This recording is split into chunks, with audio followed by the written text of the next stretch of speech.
ओम शांति। भगवत गीता श्लोक क्लास में आज के टेस्ट के लिए टॉपिक है आत्मा सो परमात्मा, इस मान्यता की वास्तविकता क्या है।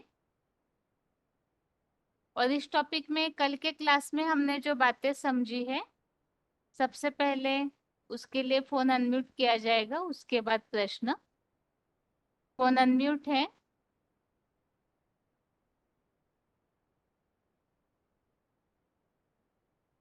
16485 फोन अनम्यूट है माता जी आपका।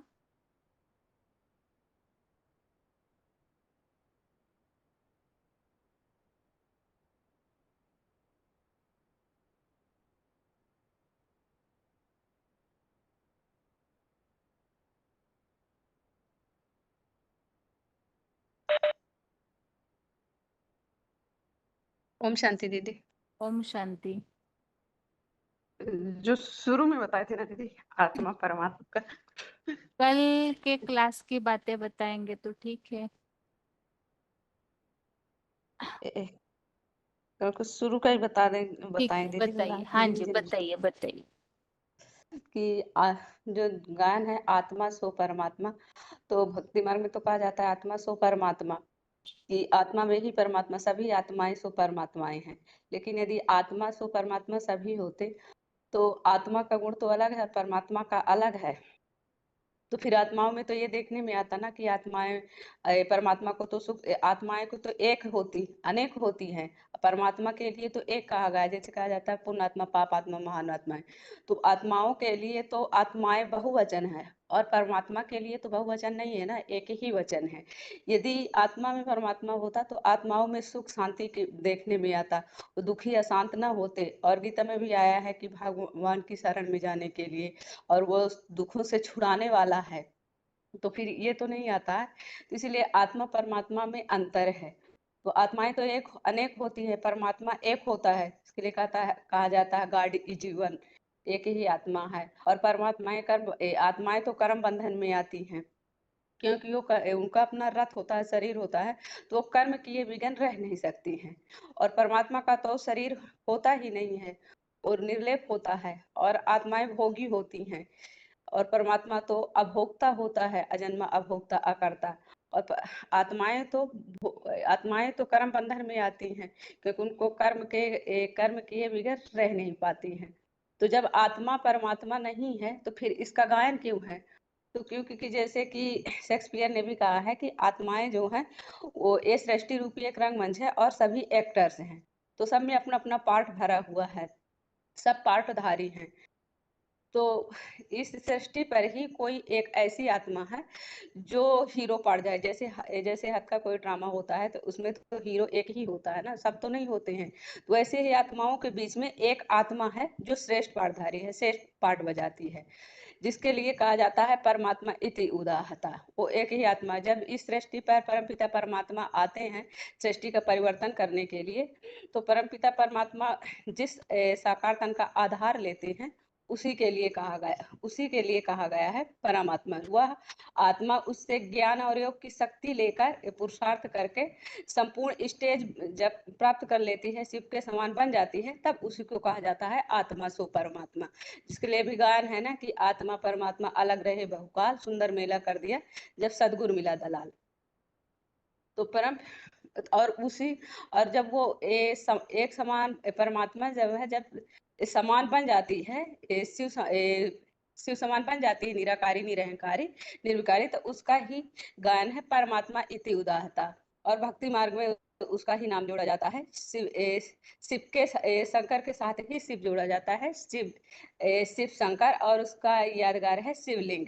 और गीता में भी जो आया है कि वो ऐसे निराकारी निर्विकारी निरहंकारी को और उसके ही शरीर को जो परमपिता परमात्मा है जो इसका आधार लेता है, तो उसके लिए ही गीता में आया है कि क्षेत्र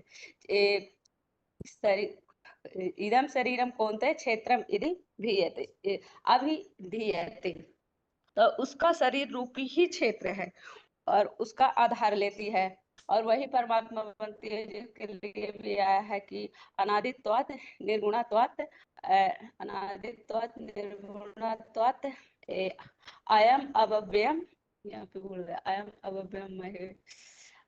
अव्ययम महेश्वरः, ये बोल रहे यही आया है कि जैसे कि परमात्मा तो अनादि है, परमात्मा तो अनादि है, अनादि होने के कारण वो त्रिगुण, हाँ परमात्मा तो अनादि है, त्रिगुण रहित होने के कारण ना तो वो त्रिगुण रहित होने के कारण वो अब त्रिगुण रहित होने से वो अमोघ वीर्य है, और जिसके लिए वो न कर्म करता है ना उसको लेप छेप लगता है, और उसी के लिए आया है कि उपद्रष्टा उपद्रष्टा उपद्रष्टा अनुमंता च उपद्रष्टा च अनुमंता भर्ता भोक्ता महेश्वरः,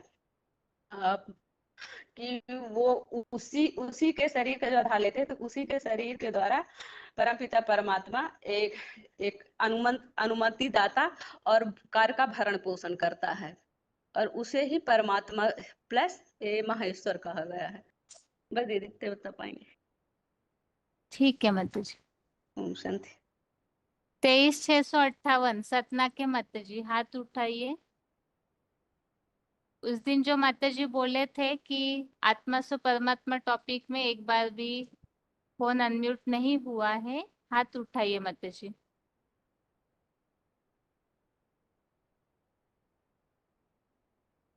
आगे अगला फोन अनम्यूट किया है, रोल नंबर बताइए।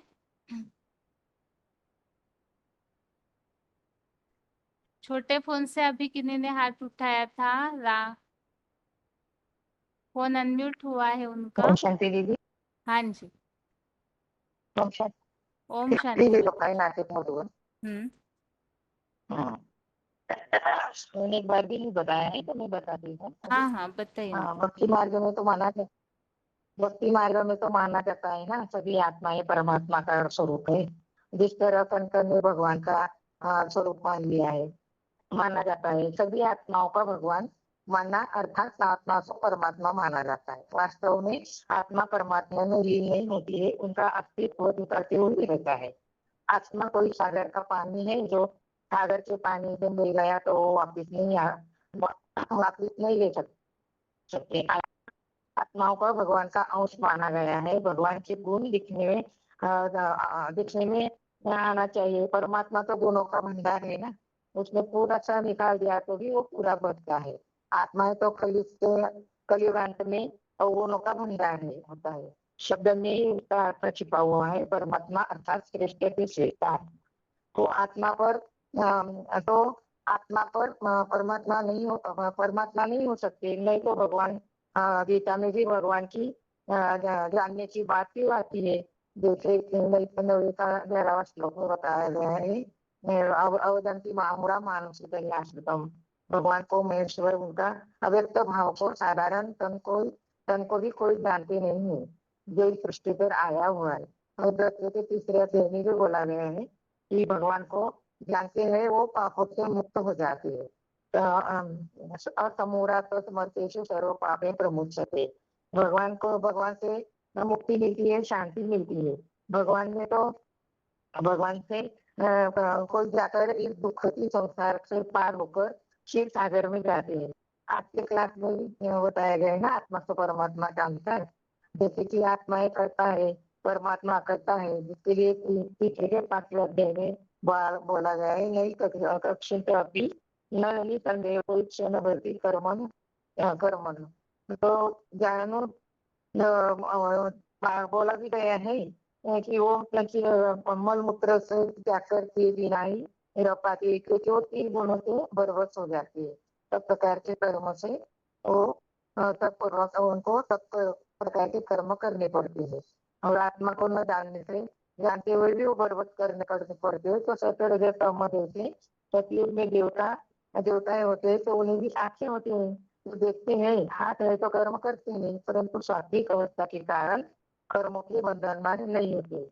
द्वापर से तमो प्रधान के कारण दुख आत्मा दुख भोगती है। कर्म करने के लिए बंधी हुई होती है, वो करता है। डिफेक्ट होकर कोई लगातार के लिए बैठ नहीं सकती है, कर्म के धारा बिगड़ नहीं सकते है। इंद्रियों से कर्म करना पड़ता है, नाक है तो श्वास लेंगे, कान है तो आवाज सुनेंगे, आंखें है तो देखेंगे, तो कर्म धारा बिगड़ रह नहीं सकती।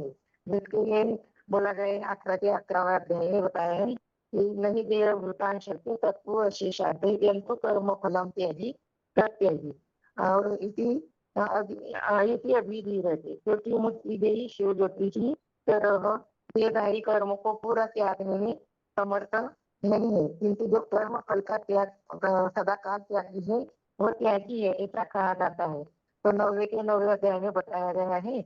और फिर ज्ञान ध्यान दे अर्जुन के कर्मों मुक्त सदाशिव ज्योति में ही स्थिर करता हो, उदासीन समान अभोक्ता रहने वालों को नहीं बांधते, उन कर्मों में सदा देहभान रहित देही निराकार होने से अनासक्त हो। भगवान करता है इसीलिए वो कर्म के बंधन में नहीं बनते, साक्षी होकर रहते हैं। जिस कर्म के द्वारा अनासक्त द्वारा ही कम कर्म करते हैं, कर्म का भी कभी संन्यास नहीं होता है।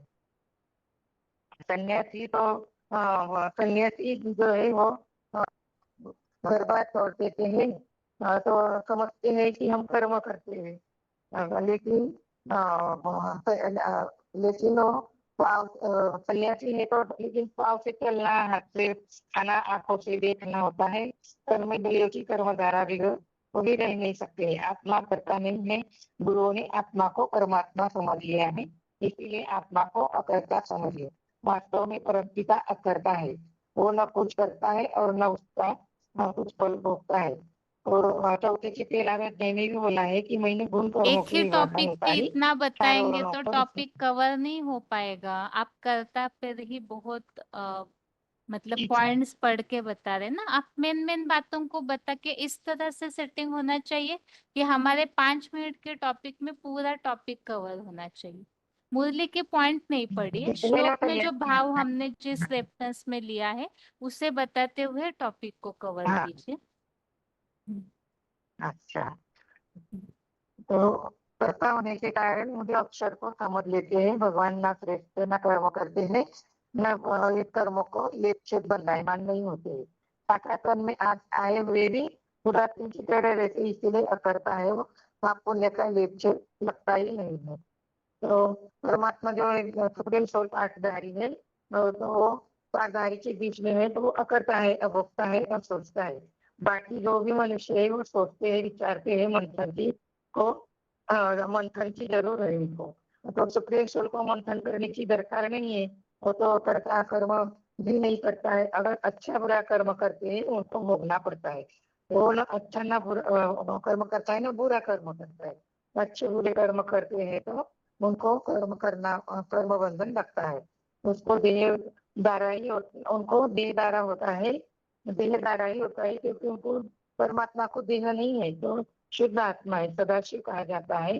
आत्मा का नाम ही सदाशिव है। ओम शांति। ठीक है माता जी, थोड़ा सा और प्रैक्टिस कीजिएगा माता जी अच्छे से ना। हाँ ठीक है। जैसे हर हाँ, मैंने क्लास टॉपिक में, तैयार किया था वो। देखिए माता जी, जैसे हर हाँ क्लास में शुरुआत में ही पूरा टॉपिक रिवीजन किया जाता है शुरू के 10 मिनट में। अगर उसे भी ध्यान से सुनते हैं ना तो शॉर्ट में बताने की प्रैक्टिस अपने आप ही हो जाएगी। क्या होता है, यहाँ समय हमारे पास ज्यादा तो रहता नहीं है, फिर हर एक व्यक्ति अगर जितने भी हाँ पॉइंट्स दिए हैं वो पढ़ने लगे तो देखिए अभी 10 हफ्ते माना 10 क्लास हुए होंगे इस टॉपिक के, उसमें तो काफी सारे पॉइंट्स चले हैं ना, तो समय ज्यादा जाएगा। और इसमें हाँ ये बात और है कि पॉइंट्स इसीलिए डाले जाते हैं ताकि बाबा ने हर बात को किस तरह से मुरली में समझाया है, हर प्रमाण को। अब इतनी सारी मुरलियां जो है सभी तो संभव नहीं ना कि हर बात को ढूंढे फिर उसको लिंक वाइज सेट करे। तो इसीलिए प्रयास ये किया जाता है हाँ कि मुरलियों में जो भी टॉपिक के लिए बाबा ने जिस तरह से बातों को समझाया है तो वो सारी बातों को हम यहाँ एक एक टॉपिक के लिए लेते रहे।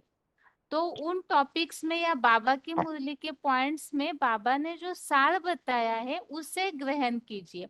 इसीलिए ही जैसे ही क्लास पूरा होता है तो आप अगर 1-2 दिन में ही उस टॉपिक को अच्छे से पढ़ेंगे बार बार तो बाबा की बातों का भाव समझ में आएगा कि बाबा किस तरह से हर प्रूफ को क्लियर करते हैं।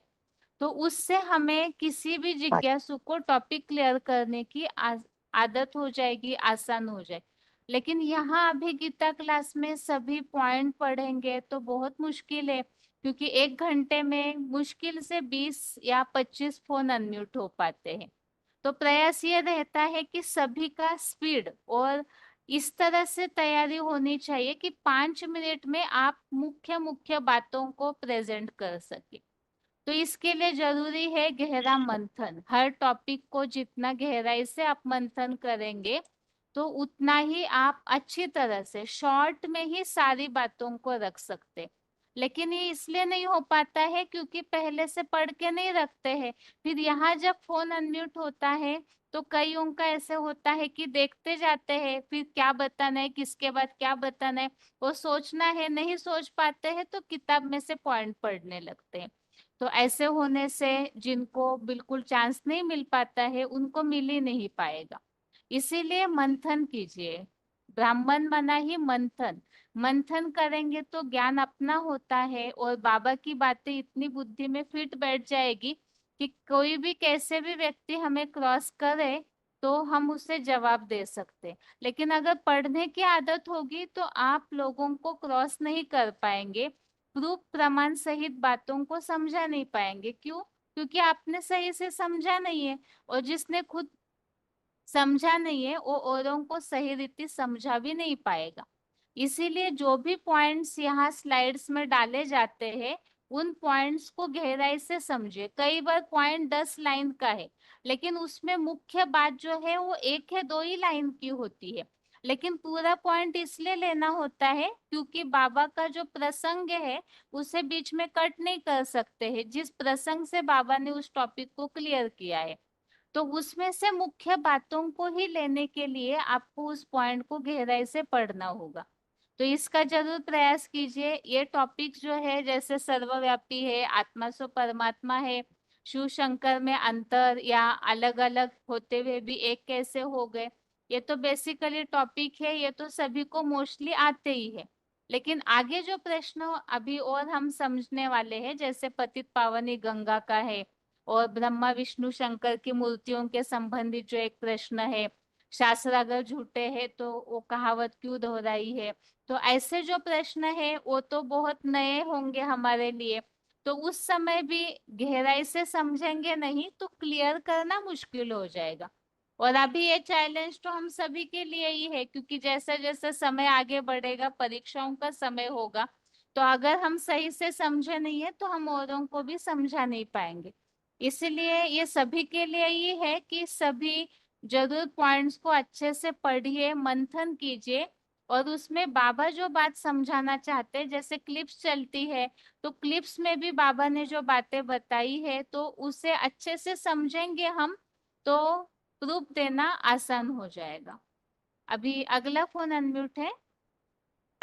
डंडा के नेपाल के माता जी 16485। माता जी आप दोबारा ज्वाइन हो जाइए क्योंकि आपका फोन अनम्यूट नहीं हो रहा है। 16485 16485 दोबारा ज्वाइन हो जाइए माता जी आप। 23658 माता जी बताइए। ओम शांति दीदी। हाँ। जैसे भगवान सर्वव्यापी नहीं है, एक व्यापी है, तो जैसे द्वापर से मनुष्य जब देव आत्माएं नीचे गिरती हैं, देह भान में आती है, तो भगवान जब दुख होता है तो भगवान को ढूंढती हैं, तो फिर नहीं पाती, तो कहने लगते हैं कि हमारे में है, तुम्हारे में है, कंकड़ ठीक कर भीतर में भगवान को ठोक देती है। और आदि शंकराचार्य जो होते हैं तो वो भी कहते हैं एको ब्रह्म द्वितीयो नास्ति, एक ही आत्माएं हैं, माना कि और कोई सब कुछ कोई नहीं है। तो जैसे मनुष्य आत्माएं तो कहते हैं ना कि जन्म मृत्यु के चक्र में आती हैं, आत्माएं तो जन्म मरण के चक्र में आती हैं, भगवान तो जन्म मरण से न्यारे हैं, तो उनकी तुलना कैसे की जाएगी। जैसे कहते हैं ना कि जैसे सागर का एक चुल्लू पानी लिया जाए तो उसमें ही मिला दिया जाए तो क्या उसका खारापन वो हो जाएगा। तो जैसे भगवान तो कहते हैं ज्ञान का सागर है, शांति का सागर है, तो जैसे भगवान के पास तो ढेर सारे गुण हैं, तो हम आत्माओं में भी तो दिखने चाहिए, भगवान के गुण भी तो हमारे में होने चाहिए। तो हमारे में तो वो गुण नहीं है। भगवान तो त्रिकालदर्शी है। मनुष्य आत्माएं तो जन्म मरण के चक्र में आती हैं, जन्म लेती हैं, गर्भ से जन्म लेती हैं। परमात्मा तो विदेही है। और फिर कहते हैं कि जैसे एक ही आत्मा का ही गायन है, आत्मा सो परमात्मा। तो वो कौन सा गायन है? तो जो अव्यक्त मूर्ति है, जो जिसमें भगवान जो 100% पढ़ाई पढ़ाते हैं, जब तो वही पूरी पढ़ाई को पढ़ता है, अपने में धारण करता है, तो उसी का गायन हो जाता है आत्मा सो परमात्मा। तो यहाँ तो सबके लिए नहीं है। तो जैसे जब जब सब 100% जो पढ़ाई, तो उसी के का नाम शिव शंकर भोलेनाथ कहा जाता है। शिव का नाम सिर्फ न ब्रह्मा जोड़ा जाता, न विष्णु जोड़ा जाता, न मतलब किसी का नाम नहीं जोड़ा जाता है। फिर शिव शंकर भोलेनाथ कहा जाता है। तो वही एक आत्मा है। फिर कहते हैं आत्माएं तो शरीर धारण करती हैं, भगवान तो विदेही है। और आत्माएं क्या है? अल्पज्ञ हैं। भगवान अल्पज्ञ है, त्रिकालदर्शी है। मनुष्य आत्माएं शरीर धारण करती हैं, तो भगवान अपने जन्म सर्वज्ञ है। सर्वज्ञ है। हाँ दीदी, तो आत्माएं तो अपने जन्म मरण के चक्र को भूल जाती हैं। भगवान तो त्रिकालदर्शी है, जो तीनों कालों को देखता है। मनुष्य आत्माएं जन्म मरण के चक्र में आने के कारण, संग के रंग में आने के कारण, वो अपने जन्मों को भूल जाती हैं और अपने कर्मों को भूल जाती हैं। भगवान तो त्रिकालदर्शी है, वो हमारे 84 जन्मों को बताते हैं, क्योंकि वो कालों का काल महाकाल है। तो वो उसको तो कोई काल भी नहीं खा सकता है, तो इसलिए वो त्रिकालदर्शी है। उसी के लिए भी कहते क्षर और अक्षर। माना हम आत्माएं तो 500-700 करोड़ हैं, वो तो क्षर हैं, क्षरित होने वाली हैं। और अक्षर है वो परमात्मा, परम पिता परमात्मा। और उनमें तीसरी आत्मा है परम अक्षर। तो वो क्षरित होते हुए भी जब भगवान की पूरी पढ़ाई पढ़ लेते हैं, 100% अपने में धारण कर लेते हैं, तो वो क्षर होते हुए भी अक्षर बन जाते हैं। और मनुष्य आत्माएं हैं तो त्रिगुण मतलब त्रिगुणातीत हैं, माना तीनों गुणों को भोगती है, सतरजतम। और परमात्मा जो है तो वो सतरजतम में नहीं आते हैं, त्रिगुणातीत हैं, तीनों गुणों से परे हैं। इसलिए वो कल्याणकारी है, सब मतलब सबका कल्याण ही करते हैं। और ज- और जैसे कहते हैं कि गुरु गोविंदों खड़े के खेला पाए, तो वो गुरु गोविंद कौन है? तो वो जैसे यहाँ तो कह देते हैं कि गुरु गुरु को ही कह देते हैं, तो वो दोनों में से परखना है। तो वो जैसे मिचौलिया हो गया, गुरु तो निराकार, तो सद मतलब वो तो निराकार है, लेकिन जब बिचौलिया गुरु होगा तब तो उसका ज्ञान सार बताएगा। तो वो मिचौलिया जिस साकार रथ में भगवान प्रवेश करते हैं, तो वो गुरु हो गए। तो वो गुरु गोविंद का रास्ता वही गुरु बता सकता है। तो वही शंकर देवों का देव महादेव है, वही वही भगवान का रास्ता बता सकते हैं। तो उसी के लिए कहते हैं आत्मा सो परमात्मा। बाकी और कोई भी आत्मा के लिए ही परमात्मा नहीं कहा जाता है। क्योंकि मेरा थोड़ा इतना ही रिपीट था और ज्यादा नहीं था। ठीक अभी है मैं माता पहले बहुत दिनों से मेरा फोन म्यूट नहीं हुआ, तो मैं थोड़ा बता नहीं पाती ठीक है दीदी। माता जी, प्रैक्टिस कर लीजिएगा। हाँ, ठीक है दीदी, अच्छा। आगे। जी 23-107 वहाँ से हूँ। हाँ जी। जी क्या पूरा बताना है आत्मा तो परमात्मा का? मैं चलिए वास्तविकता से बताइए, वास्तविकता। शुरुआत का टॉपिक नहीं, इस मान्यता की वास्तविकता क्या है, यहाँ से शुरू कीजिए। एक मिनट।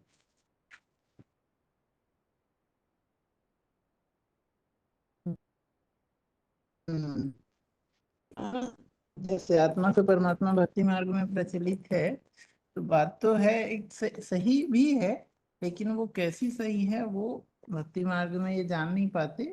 तो उसी के लिए गीता में आया है, जितात्मा न प्रशांत से परमात्मा शीतोष्ण सुख समाहित आगम पाइनो तास, ये है क्या पता नहीं हो गया। जितात्मा न प्रशांत से परमात्मा समाहित शीतोष्ण सुख दुख, माना कि जो परम, हाँ माना परम जान, माना कोई एक आत्मा है जो उस परमात्मा समान स्टेज को पाता है, उसी का गायन है परमात्मा। उसी जो माना निराकार भगवान शिव आते हैं तो उन्होंने तो कहा है कि मैं बच्चों को आप समान बनाता हूँ। तो वो जो आप समान को जो बनने वाला है उसी का ही गायन है आत्मा सो परमात्मा। तो वो आत्मा से कैसे बनती है, वो भगवान तो उसने माना निराकारी निर्विकारी निरंकारी स्टेज को जो उन्होंने धारण किया है उन्होंने ही उसका फिर धाम माना आवाज कट हो रहा तो है, फोन शंकर थोड़ा जी का ही। ठीक से पकड़िए। अरे बाबा नेटवर्क जी। तो स्टेज जो है उसी का गायन है आत्मा परमात्मा। तो शिव समान स्टेज को धारण किया हुआ है शंकर ने। शंकर जो है उसको जगत पिता गया हुआ है, जगत का नाथ गया है। तो वो जो जगन्नाथ जो है उसी में जो मनुष्य आत्माओं का भाव प्रवेश करके उसको आप समान बनाते हैं। जैसे मुरली में बाबा कहा है कि मैं तुम बच्चों को नंबरवार आप समान बनाता हूँ। तो जो उस बताए हुए बच्चे शिव जो ज्ञान का भंडार है उसके बताए हुए ज्ञान को जो जितना एक्यूरेट धारण करके बन सकता है उसी का गायन है आत्मा सो परमात्मा। तो उसी के लिए शंकर को भी दिखाते हैं कैलाशी वासी। कैलाशी वासी माना जहाँ पे न सुख लेना न दुख लेना, माना वो सबसे डिटैच वो स्टेज को दिखाया गया है। और शंकर जी को ये भी बताया है ना, इसीलिए उनको जगन्नाथ विश्वनाथ विश्व पिता, ये हर हर शंभो काशी विश्वनाथ गंगे, माना विश्वनाथ का जो गायन है उन्हीं के लिए ही है। तो उसने वो स्टेज को धारण किया है, वही है आत्मा सो परमात्मा। पूरा श्लोक को बता दूं क्या बहन? जितात्मन प्रशांता से परमात्मा समाहित शीतोष्ण सुख दुखेशु तथा मानव मान मान यो, माना वही जो निराकार शिव समान स्टेज को उन्होंने यहीं पे साकार में रहते हुए धारण किया है। दुनिया का कोई भी मानवता नहीं लेती है, इसीलिए उन्हीं का ही गायन है। उसी को फिर भक्ति मार्ग में माना उसी का गीता में आया है अव्यक्त मूर्ति ना के रूप में भी। उसी को शिवलिंग ही कहा गया, शिवलिंग का संपन्न स्वरूप जी। और उसी को जैसे अव्यक्त मूर्ति ना के लिए आया मैं तदम इदम सर्वम जगद व्यक्त मूर्ति ना। तो वो ये जो साकार सृष्टि है ये तो है साकार। तो चूंकि निराकार शिव है निराकार, तो रचना कैसे करेंगे? तो शिव जिस में प्रवेश करके जिसके थ्रू करते हैं वो साकार जब उस समान शिव समान बनता है तब उसी का गायन है अव्यक्त मूर्ति। फिर वही सो आत्मा सो परमात्मा है। और जैसे गीता में फिर आया हुआ है कि मनुष्य सृष्टि, माना वो जो ये इतनी मनुष्य सृष्टि है तो कोई तो बीच होगा ना, मनुष्य सृष्टि का झाड़ भी इसको कहा गया है। तो उसी के लिए गाया है जगदम पितरम वंदे पार्वती परमेश्वर। माना जगत का जो पिता है पार्वती पति परम ईश्वर वही सो आत्मा सो परमात्मा है। उसी के हर धर्म में मान्यता है। उसी को जैसे कि हिंदू में अपन आदिदेव कहते हैं, क्रिश्चियन में एडम, जैनियों में आदिनाथ, और हाँ आदिनाथ। और उसी की फिर शंकर की नग्न मूर्तियां हैं मैक्सिमम सारी देशों में। माना कहीं भी खुदाई में भी शंकर की ही यादगार नग्न मूर्तियां मिलती हैं, वो शंकर का ही पाठधारी है। और उसी का ही गायन है कि देव देव महादेव गाया हुआ है कि 33 कोटि देवताओं में ही माना शिव जो का काम है कोई दूसरा नहीं कर पाया, शंकर ने प्रैक्टिकल में किया है। तो चूंकि प्रैक्टिकल में किए हैं, ये दुनिया साकार है प्रैक्टिकल है, तो शिव जिस साकार में आते हैं उसी को परमपिता परमात्मा कहते हैं। उसी का फिर वही है मनुष्य सृष्टि का वृक्ष। उसी के क्या है ऊर्ध्वमूलम अधः शाखा अश्वत्थम प्राहुरभ्यम छंदासी यस्य पर्णानि यस्तम वेद स वेदवित्। उसी को फिर हर धर्म में मान्यता है आदि पुरुष आदम आदि देव एडम। पर चूंकि वो बहुत समय हो गया है हम लोग उस बात को भूल चुके हैं। तो ईश्वर आके परमपिता परमात्मा वही हमको फिर से ज्ञान बताते हैं। तो गीता में ही आया है कि वही है आदिदेव। कौन है आदिदेव? बीजम माम सर्वभूतानि विद्यम पार्थ सनातनम बुद्धि बुद्धि मतामस्मि तेजस्ते नाम हम। तो और फिर वही आत्मा से परमात्मा जो ज्ञान माना ये और भी है श्लोक, तो वो मनुष्य सृष्टि का जो बीज है उसी को ही पॉइंट किया हुआ है, और वही ही है आत्मा तो परमात्मा का पार्ट बजाने वाला, चूंकि दुनिया साकार है तो उसी के लिए बोला है समाधि देव पुरुष पुराण। और फिर वही जो आत्मा से परमात्मा फिर तो है ज्ञान सूर्य। तो यहाँ पे ये साकार सृष्टि में जो साकार सूर्य का पार्ट बजाने वाला है, उसी के लिए फिर आया ज्ञानम तु तद ज्ञानम तेसाम आदित्य वर्ण आदित्यवत यत् ज्ञानम प्रकाशयति तत्परम। एक मिनट इसका हम देख लेता हूँ, बहन सही बता लेता हूँ। ज्ञानेन्तु तत् अज्ञानम येषां नासीतम आत्मनः तेषां आदित्यवत् ज्ञानम प्रकाशयति तत्परम। तत्परम माना जिनका आत्मा से परमात्मा का अज्ञान नष्ट हो गया, वह अव्यभिचारी गीता ज्ञान परम पिता को अखूट ज्ञान प्रकाश भंडारी के चैतन सूर्य जैसा दिखाता है। तो निराकार शिव के सारे गुण को उसने शिव ने शंकर ने प्रैक्टिकल में धारण किया है, उसी का ही गायन आत्मा से परमात्मा के रूप में चला आया है। तो उसको थोड़ी सी माना भूल के कारण हम लोग हर एक आत्मा के ऊपर भक्ति मार्ग में लागू कर लेते हैं। जी बहन जी। ठीक, आगे बताइए, अगला फोन अनम्यूट है। हेलो। हाँ जी। हाँ दीदी, ओम शांति। वास्तव में दीदी हर आत्मा सो परमात्मा नहीं है। आत्मा भिन्न भिन्न संस्कार वाली होती है। आत्मा शरीर धारण करती है, भिन्न भिन्न पार्ट बजाती है, लेकिन आत्मा सो परमात्मा का गायन है वो एक का गायन है, वो है शंकर महादेव जो सृष्टि का हीरो पार्टधारी है। उनका ही गायन है आत्मा सो परमात्मा। जैसे आत्मा का पिता निराकार परमात्मा परम पिता है, तो उसी तरह से मनुष्य सृष्टि का जो पिता है वो शंकर। जिस ये सकार मनुष्य सृष्टि का सकार मनुष्य सृष्टि जैसे रचना है, तो रचना का पिता भी सकार, रचना सकार में है तो रचना का पिता भी सकार में होना चाहिए। तो ये मनुष्य सृष्टि का जो हीरो पार्टधारी आदि पिता है वो है शंकर, जिसको आदि देव भी कहते हैं, जगत पिता भी कहते हैं। वही हमारे माने आत्मा सो परमात्मा उन्हीं के बारे में गायन है। लेकिन वास्तव में आत्मा और परमात्मा तो अलग अलग है, क्योंकि आत्मा जन्म मरण के चक्र में आती है, जबकि परमात्मा दिव्य जन्म लेते हैं। आत्मा भोगी है, वो भोगता है, इस तरह से और भी फर्क होते हैं। और वो सृष्टि का बीज रूप पिता जो गीता में भी कहा गया है, अहम बीज प्रजापिता, मैं इस सृष्टि का बीज रूप पिता हूँ। इस सृष्टि रूपी झाड़ का मैं बीज हूँ। और ये भी कहा गया है अव्यक्त मूर्तिना के बारे में। वो अव्यक्त मूर्ति जो है वो महादेव शंकर ही हैं तो मूर्त, लेकिन वो सारे इंद्रियों के भान में नहीं जो भी इंद्रियां हैं वो जैसे कि वो इंद्रियों से कर्म नहीं करते हैं, वो इंद्रियां रहित बनते हैं। और शरीर के इंद्रियों के भान में ना होने के कारण उनको अव्यक्त स्टेज दिखाया गया है।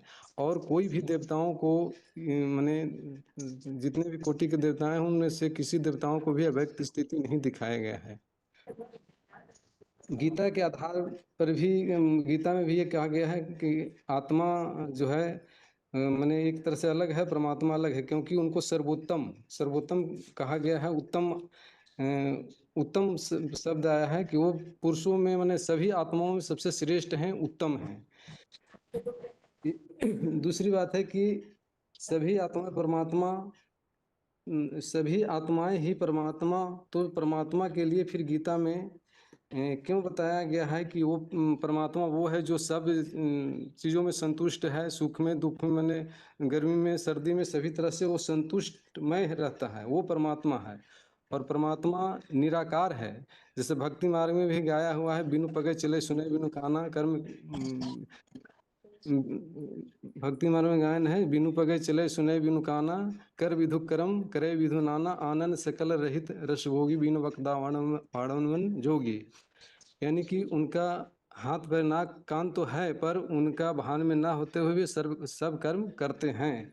तो वो निराकार स्टेज धारण करने वाला एक परमात्मा शिव शंकर हैं, जो जिनको शिव समान स्टेज धारण करते हैं। इसलिए शिव और शंकर को एक साथ मिलाया गया है, शिव ब्रह्मा को नहीं, शिव विष्णु को नहीं एक साथ मिलाया गया है, लेकिन शिव और शंकर को एक साथ मिलाया गया है। परम पिता शिव हो गए और परम आत्मा, इन आत्माओं में सबसे श्रेष्ठ पाठधारी, जो सृष्टि का हीरो पाठधारी है, वो है शंकर वाली आत्मा। इसलिए उन दोनों आत्माओं को एक साथ मिलाकर कर दिया गया है और इन्हीं के बारे में गायन है, आत्मा सु परमात्मा। ओम शांति दीजिए। आगे बताइए, अगला फोन अनम्यूट है। ओम शांति। हाँ जी। आत्मा और परमात्मा में ये अंतर दिखाया जाता है कि आत्माओं के लिए बोला जाता है आत्माएं अनेक है, और परमात्मा के लिए बोलते हैं एक के लिए बोला जाता है। माना जो श्लोक में 18 अध्याय 66 में बताया, सर्वधर्मान परित्यज्य मामेकं शरणं व्रज, माना एक वचन के लिए बोला है, और आत्माओं तो अनेक है। और आत्माओं को बाप से वर्षा मिलता है, तो वर्षा तो देने वाला बाप एक ही होगा, सभी तो बाप नहीं हो सकते। और आत्मा है वो तो गर्भ से जन्म लेने वाले हैं, मानता है कि गर्भ में प्रवेश कर जन्म लेते हैं। और परमात्मा के लिए तो बोला जाता है वो जन्म मरण चक्र से न्यारा है, तो माना वो गर्भ से जन्म नहीं लेता है। और आत्मा है वो देह ने धारण करने वाली है, क्योंकि प्रकृति के 3 गुणों को भोगती है। और परमात्मा विदेही माना देह से विपरीत है, माना वो सदैव सूक्ष्म ज्योति बिंदु स्वरूप में स्थित रहते हैं। और जो आत्माएं है वो भोगी बनती है, हाँ, और भोगी बनती है, और परमात्मा को अभोक्ता बोला जाता है, क्योंकि वो न सुख लेता है न दुख लेता है। ये और आत्माएं है 3 गुणों को भोगती है, सुख भी भोगती है, दुख भी भोगती है। सतयुग आदि में सुख भोगती है, कलयुग द्वापर कलयुग में वो दुख भोगती है। और परमात्मा लिए अकर्ता कहा गया है और आत्माएं कर्ता कही गई है, क्योंकि श्वास लेना छोड़ना और शरीर से जो भी कर्म इंद्रिया उसे कर्म करती है, तो वो कर्ता कही गई है। परमात्मा तो प्रवेश करते हैं तो वो अकर्ता है, और न वो अच्छा करता है न बुरा करता है। वो सर्वशक्तिवान कहा जाता है, लेकिन मास्टर सर्वशक्तिवान नहीं कहा जाता, वो तो आत्मा ही बनती है। और परमात्मा अक्षर कहा गया है, आत्मा शरीर कही गई, क्योंकि परमात्मा तो पतित बनते ही नहीं, बल पतित सृष्टि में आते हैं, पतित तन में आते तो भी नहीं पतित बनते, क्योंकि सदैव आत्मिक स्थिति में रहकर शरीर से कर्म तो करती है, लेकिन कर्म बंधन से न्यारे रहकर कर्म करती है। आत्मा सदैव आत्मिक स्थिति में रहती है, और आत्माएं तो देह भान में आ जाती है। और सतयुग से देवात्माएं हो चाहे मनुष्य आत्मा सभी शरीर बनती है, पतित बन जाती है। और आत्मा त्रिगुणमयी है, और परमात्मा गुणातीत है। त्रिगुण माना सतो रजो और तमो, 3 गुणों को 3 गुणों वाली आत्मा होती है, क्योंकि सतयुग से ही सतो प्रधान, द्वापर से रजो और कलयुग में तमो प्रधान, तो तीनों गुणों भोगने वाली है, इसलिए त्रिगुणमयी है। और परमात्मा वो 3 गुणों से परे है, निर्गुण निरंजन कहा गया है, क्योंकि निरंजन माना जिसको कोई दाग, अंजन माना दाग नहीं लगता है, काले काला दाग नहीं लगता है, इसलिए निरंजन भी कहा जाता है। और कर्म बंधन में आत्माएं आ जाती है, परमात्मा कर्म बंधन में नहीं आते हैं, क्योंकि वो न अच्छा कर्म करते हैं न बुरा कर्म करते हैं, इसलिए कर्म बंधन से न्यारे रहते हैं। और आत्माएं तो सतयुग में, सतयुग त्रेता में अच्छे कर्म कर्म आत्मिक स्थिति में रहकर कर्म करती है, और द्वापर कर्म में देह भान में आकर बुरे कर्म भी करती है, इसलिए कर्म बंधन में आ जाती है। और परमात्मा त्रिकालदर्शी है और आत्माएं अल्पज्ञ है, क्योंकि परमात्मा जन्म मरण के चक्र में नहीं आते, तो वो त्रिकालदर्शी रहते हैं, तीनों कालों को जानने वाले हैं। आत्माएं कर्म जन्म मरण के चक्र में आने से पिछले जन्म की बातें भूल जाती है, तो इस जन्म की भी बातें भूल जाती है। परमात्मा तो त्रिकालदर्शी रहते हैं, देह का बंधन नहीं लगता है इसलिए। और आत्माएं वो लोग भोग लालसा वाले होते हैं, इसलिए पक्षपाती रहती है। परमात्मा तो कोई इच्छा नहीं है, इसलिए वो पक्षपात नहीं करती, समान भाव आत्मिक आत्मिक भाव से देखने वाली होती है। इतना ही। ठीक, आगे अगला फोन अनम्यूट है।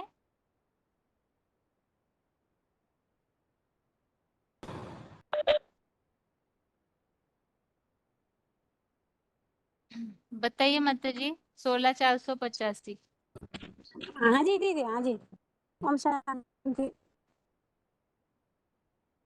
ओम शांति। बताइए माता जी। मान्यता से जुड़ी हुई ये आत्मा से परमात्मा जो एक ही भगवान सर्वव्यापी मान्यता इसी से जुड़ी हुई ये मान्यता है। ये मान्यता वास्तव में गलत है। जिस तरह भगवान को सब जगह मान लिया गया ठीक उसी तरह आत्मा से परमात्मा मानना गलत फहमी है। ऐसा गलत ज्ञान से आत्मा की उन्नति माना सदगति नहीं होती है। तो शंकराचार्य से ही ये गलत मान्यता फैल गई कि आत्मा से परमात्मा, लेकिन माध्वाचार्य जी ने कहा था कि आत्मा अलग है, परमात्मा अलग है। दीदी सुनाई दिया ना? हाँ जी, बताते जाइए माता जी। जब परमपिता परमात्मा की सृष्टि पर आते हैं तो सबसे पहला ज्ञान सूर्य बाप विवश सत्पुरुष ज्ञान अर्जन करने वाला अर्जुन परम ब्रह्म को ही ज्ञान देते हैं और उसी एक पुरुष को ही आप समान बनाते हैं। भगवान अर्जुन के शरीर रूपी रथ का सारथी बने हुए हैं। समस्त इंद्रियों को स्वामी को अपने मन रूपी लगम सौंपकर उन्हें अपने शरीर रूपी रथ को सारथी का साथ देते हैं। ऐसा बेविचारी समर्पण सिवाय ज्ञानवान अर्जुन के अलावा कोई करने में समर्थ नहीं है। 100% श्रीमत में चलने वाला 100% लव भरा हुआ एक परमात्मा के साथ एक लव्य जो परम ब्रह्म जो मुकर्रर रथ के स्मृति में शिव समाये हुआ है। इतना लवलीन अवस्था शिव के साथ होती है तो शिव समान बन जाती है, शिव समान बन जाती है। अर्जुन का संपन्न स्टेज ही महादेव है। उपद्रष्टा हनुमंता च भर्ता भोक्ता महेश्वर परमात्मा चापिक्त देश में पुरुष पर नजदीक रहने वाला उपद्रष्टा परमात्मा का नजदीक रहने वाला लवलीन अवस्था ध्यानमग्न अवस्था दिखाते हैं ना। तो द्वात्रिंशत् वर्ष ऐसी भौतिक शरीरम परित्यज्य परम ब्रह्मणि लीनमासित एवर प्योर की स्मृति में 24 घंटा लीन तेषां सतत युक्ताय भजताम प्रीतिपूर्वकम ददामी बुद्धि योगम तम ज्ञान मामुपयंति थे। अबे विचारी याद से प्रतिरूप बन जाते हैं, सेम शिव समान बन जाते हैं। जो पाना था पा लिया, अब कुछ पानो नहीं, कोई भी देह का भान नहीं। 100% आत्मिक स्थिति निसंकल्प स्थित यथाधिपो निवातस्तो निंगते सोपमा स्मृता। योगेश्वर योग की सिद्धि प्राप्त किए हुए तुरीय अवस्था किसी को कंपेयर कर ही नहीं सकते। महादेव को जो तुरीय अवस्था है उसको लिए अव्वल नंबर पढ़ाई पढ़ने वाला, अव्वल नंबर गुण धारण करने वाला निराकारी, जैसे निराकार शिव निराकारी निर्विकारी निरहंकारी है, ऐसे ही वो साकार वाला भी निराकारी निर्विकारी निरहंकारी अजन्मा अभोक्ता बन जाते हैं। इसके लिए बिनु पग चले सुने बिनु काना नैव किंचित करोमिति युक्त मन्य तो तत्वविद। इसलिए शिव के नाम शंकर के साथ जुड़ा हुआ है। 33 कोटि देवता है ना, तो फिर भी एक का नाम शिव के साथ क्यों जुड़ा हुआ है? तो मनुष्याणाम सहस्रेषु कश्चित् यदि सिद्ध एतताम अभिसिद्धानाम कश्चित् मां वेत्ति तत्त्वतः। हजारों सिद्धि के लिए प्रयत्न करते हैं परंतु एक सिद्ध प्राप्त करते हैं, वही है पूर्णमिद पूर्णमदम पूर्णमुदच्यते पूर्णस्य पूर्णमादाय पूर्णमेव परिशिष्यते। शिव का सारा ही ज्ञान शंकर में आ गया। सिद्धि प्राप्त पुरुष है ना महादेव, इसलिए शिव प्लस शंकर। शिव शंकर को तीसरा नेत्र दिखाते हैं, शिव नेत्र मानते हैं ना। तो बड़े बड़े मंदिरों में शिवलिंग की पूजा होती है। सगुण माना साकार, अगुण माना निराकार, नहीं कछु भेदा, साकार आकार नहीं कछु भेदा। लिंगोद्भव की कहानी हर धर्म में मान्यता है। आदम एडम आदिनाथ आदिदेव शंकर। तो ऊंचे थे ऊंचे, परे थे परे, स्टेज की यादगार है अमरनाथ। इतना ऊंचा तो कोई होता ही नहीं। एको दी विप्रा बहुता वतंदी। तो एक ही सिद्धि पुरुष एक विप्र का ही हर एक ठाव में गायन है। ऋषि भी बहुधा गीतम छंदो भी विविधय पृथक। जितना भी गायन पूजन है सिद्धि पुरुष का है, एक का ही है। एक साधे सब सदे सब साधे सब जाए। सब आत्माओं के बीच में एक ही ऐसा हीरो पारधारी है जो परमात्मा बाप सुप्रीम सोल की दी हुई वाणी और सारी ज्ञान योग लाइट को धारण कर लेते हैं। जैसा बाप निराकारी वैसे सेम साकार भी निराकारी बन जाते हैं। तो यही अव्यक्त स्थिति द्वारा सृष्टि पुनः प्रसारित होती है। तो VCD 269 तुम आदिदेव पुरुष पुराण, तो वो आदिदेव वही है। और मैं ततमिदम सर्वम जगत व्यक्त मूर्तिना महादेव द्वारा संसार फिर से प्रसारित हो जाती है। पितामह से जगत, माता दाता पितामह, जगत को माता और पार्वती। जगत पितरौ वंदे पार्वती परमेश्वरो तमक्षरम परमम वेदितव्यम तमस्य विश्व से परम निधानम। आदम को खुदा मत कहो, खुदा आदम खुदा नहीं परंतु खुदा के नूर से आदम जुदा नहीं, क्योंकि आदम और एडम में आदम और खुदा में अलग है। खुदा समान आदम बन जाते हैं। दीदी ओम शांति। ठीक है माता जी। आगे अगला फोन अनम्यूट है।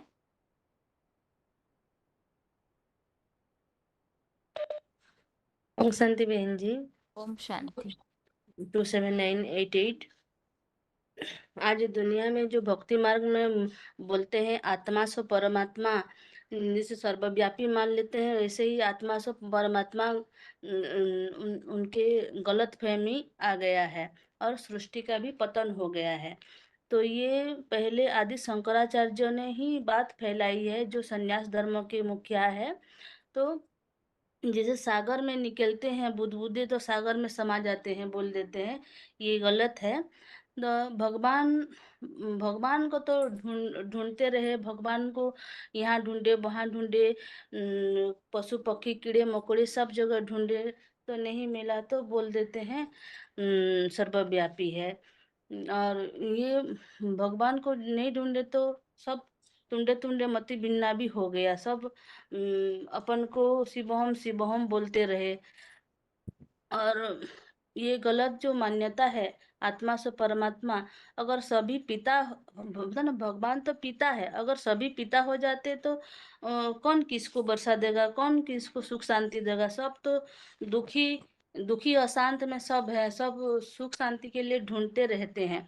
और आत्मा जो परमात्मा में लीन हो जाता है बोलते हैं, वो तो आत्मा तो अजर अमर अविनाशी है, उसको कभी रची नहीं जाती है, वो अनादि है।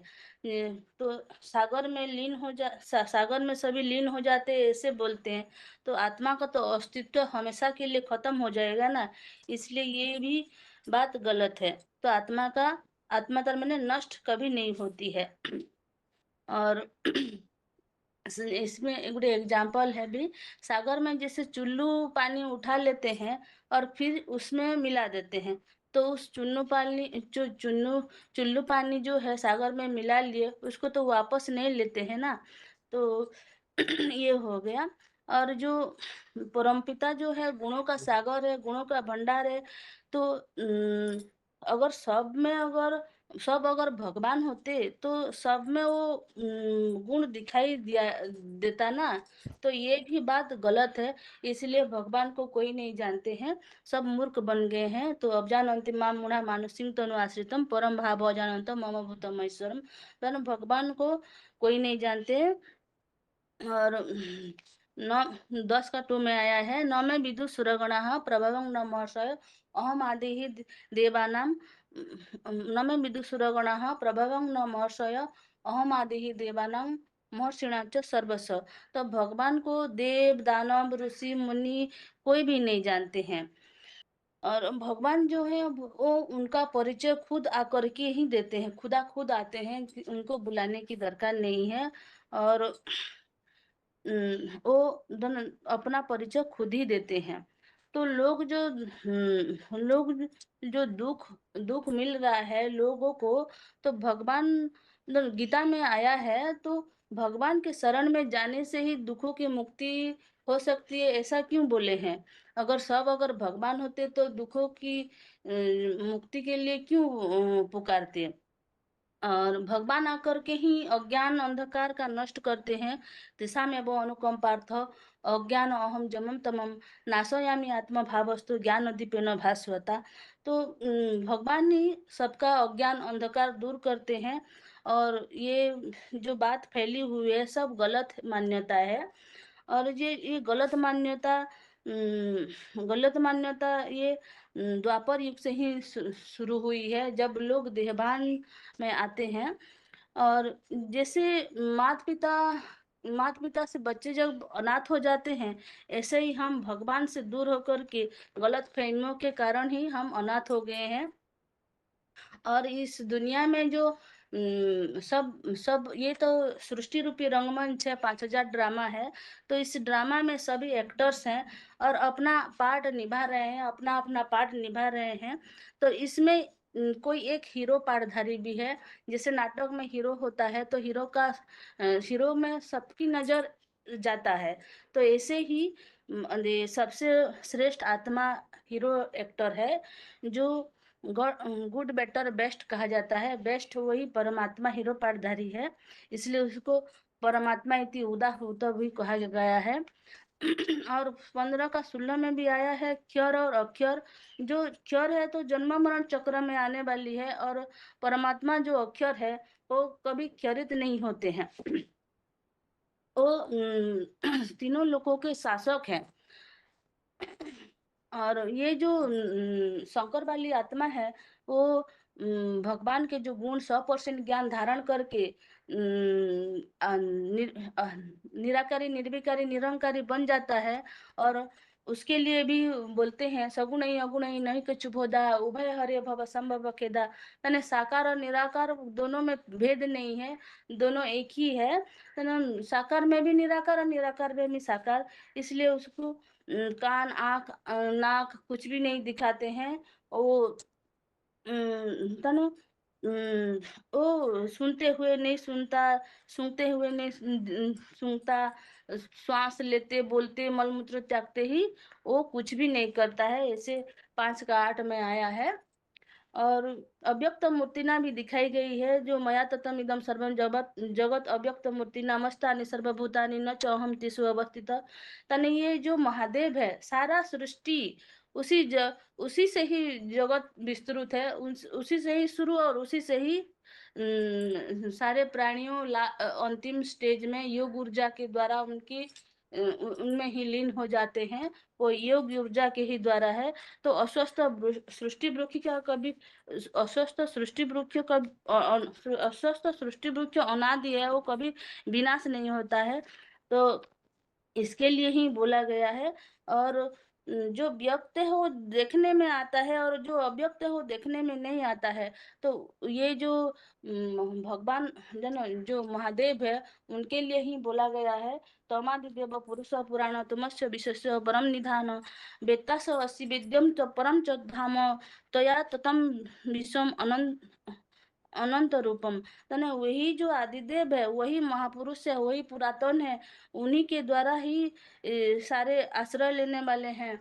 तो वही एक आत्मा सो परमात्मा का गायन है, और उनके लिए ही बोला गया है। शांति।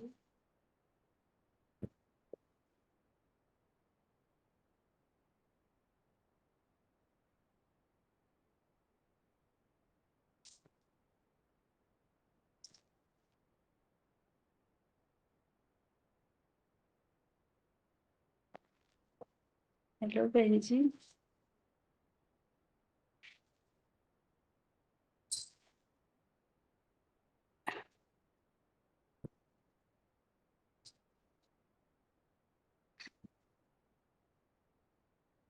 हाँ ठीक है माता जी।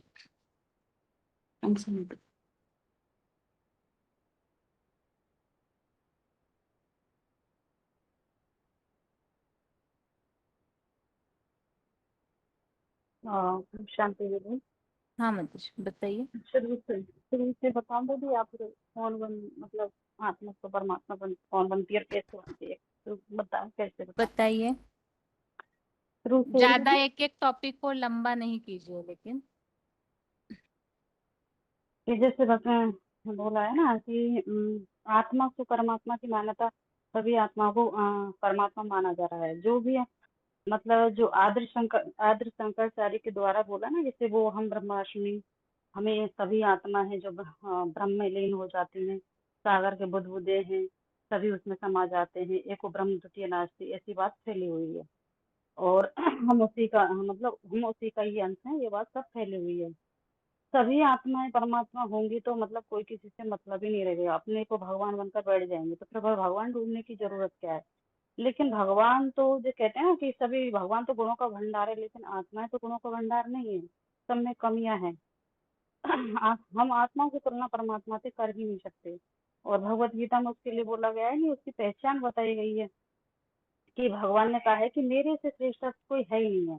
अगर आत्मा तो परमात्मा है तो गीता में भगवान से जो मिलने की बात आई है वो क्यों आई है। कहते हैं कि जो मुझे नित्य पूर्वक भगवान को जो याद करता है उसे मैं सुखपूर्वक मिलता हूँ। तो पुरुषार्थ करने की जरूरत भी नहीं है, क्योंकि जब स्वयं ही भगवान है तो परमात्मा है तो।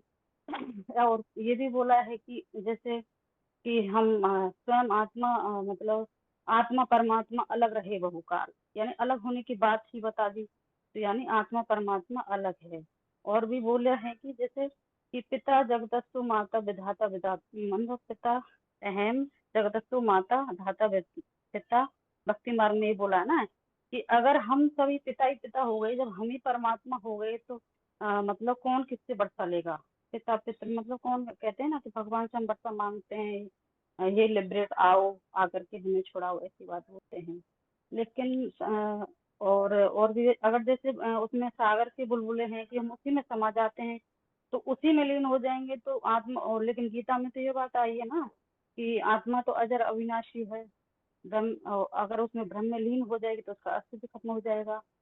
और मतलब काफी बातें आई हैं, और हम उसके अंश नहीं है, वंश हैं, क्योंकि वो हमको जानकारी मिली है कि हमें हम कौन है। भगवान ने आकर के हमें जानकारी दी है कि तुम कौन हो, इसलिए हम उसके वंशज हो सकते हैं लेकिन अंश नहीं है।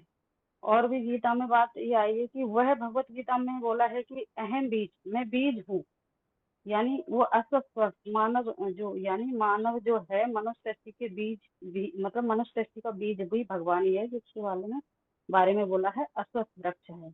अगर आत्मा से परमात्मा होते तो भगवान के शरण में जाने की बात क्यों आती। कहते नहीं काफी श्लोक आए हुए हैं भगवान के शरण में जाने की बात के लिए, कि जैसे 7 का 26 बता सकते हैं हम, भूत भविष्य वर्तमान में प्राणियों को जानता हूँ लेकिन मुझे कोई नहीं जानता है, यानी जानने की बात आई है। अब जानंती मामूढ़ा मानुषी तनुआ करतम, ये वाला भी श्लोक आया है। और और भी बोला है कि 7 के 3 मनुष्य नाम 33 काफी मतलब श्लोक हैं कि भगवान को जानने की बात आई है, और उनको जानने के बाद हमें मुक्ति भी मिलती है, यानी जीवन मुक्ति भी मिलती है, जिसके लिए जगत पिता को जानकर फिर से हम ऐसे मोह को नहीं पाते हैं, ये बात आई है। और भी काफी बात आई है कि भगवान को जानने के बाद में मुक्ति मिलती है। और और जो बंधन में फंसी हुई आत्मा है, जो निर्लेप न होने के कारण पाप पुण्य का जो लेप छिप चढ़ता है, कर्मों की आसक्ति के कारण, प्रकृति के गुणों से आसक्ति, मतलब प्रकृति के जो गुण है ना, उनमें आसक्ति हो जाती है और दुखी हो जाती है और फंस जाती है। फिर कहती हैं कि हे परमात्मा आओ, लिबरेट करो हमें, मतलब हमको छुड़ाओ। मतलब ऐसे करने की बात क्यों आई है जब हम सभी परमात्मा हैं। और भक्ति मार्ग में क्या करते हैं कि भजन कीर्तन भी करते हैं, बुलाते हैं। तो जब भगवान हम ही सब आत्मा से परमात्मा है तो भजन कीर्तन बुलाने की जरूरत है ही नहीं है। इसलिए भक्ति मार्ग में सब भटक ही रहे हैं, सभी को परमात्मा सभी परमात्मा बन करके बैठे हुए, इसलिए बुद्धि उनकी बिल्कुल वो छेड़ी हो गई है कि ये बात गलती है, और बोलते कुछ है और करते कुछ है। और भगवान के पास जैसे पहुंचने की भी बात आई है कि भगवत गीता में भगवान के पास पहुंचकर इस दुख धाम से कभी नहीं आते हैं। और बोला ना 18 के 66 में, सर्व धर्मान परित्यज्य मामेकम शरणम व्रज, यानी सभी धर्मों को त्याग करके तू मेरी शरण में आ जा, मैं तुझे सब पापों से मुक्त कर दूंगा, ये बात आई है। और बोला है कि अगर आत्मा से परमात्मा होते तो मतलब भक्ति मार्ग में कहते हैं ना कि हृदय ज्ञानम न मुक्ति, मतलब ज्ञान के बिना मुक्ति नहीं है। जब तुम भगवान के अंदर तो ज्ञान है, लेकिन भगवान ही आकर के ज्ञान देता है, सभी दुख और कर्मों से छुड़ाने की बात है। तो यानी ऐसी बात नहीं आती भक्ति मार्ग में हृदय ज्ञानम न मुक्ति, जब खुद ही भगवान बनकर बैठे तो। और शंकराचार्य के पूर्वजों ने भी बोला था कि बेअंत है भगवान, ये पहले ये बात बोली थी, बेअंत है।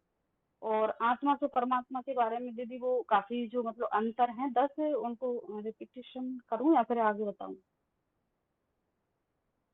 10 अंतर है ना दीदी। अंतर बताइए, केवल श्लोक सहित बहुत टाइम लग जाएगा। हाँ हाँ, आत्मा अनेक है लेकिन परमात्मा एक है, श्लोक है। और आत्मा मतलब जन्म मरण के चक्कर में आती है लेकिन भगवान जन्म मरण के चक्कर में नहीं आता है।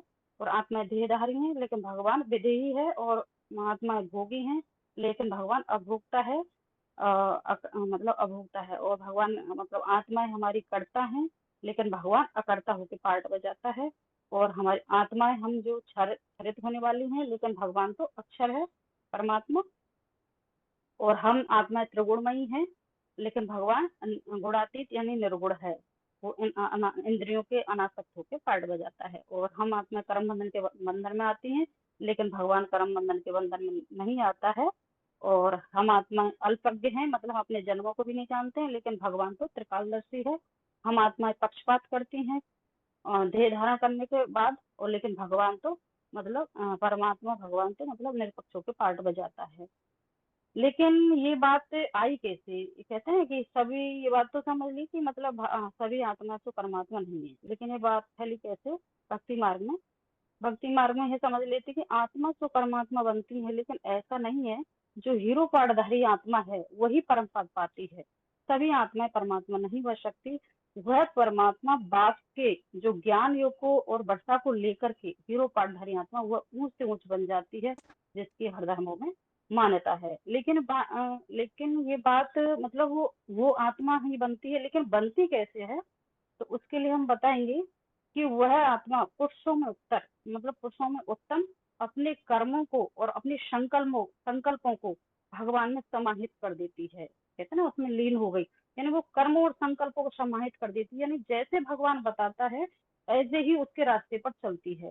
जिसके लिए हम श्लोक बता सकते हैं 13 अनादि वह गुणातीत सदा से भी निरंतर याद में टिकने के कारण त्रिगुणमयी अमोघ वीर्य देह में रहते हुए भी ना कर्म करता है ना लिप्त होता है, वो अकर्ता रहता है।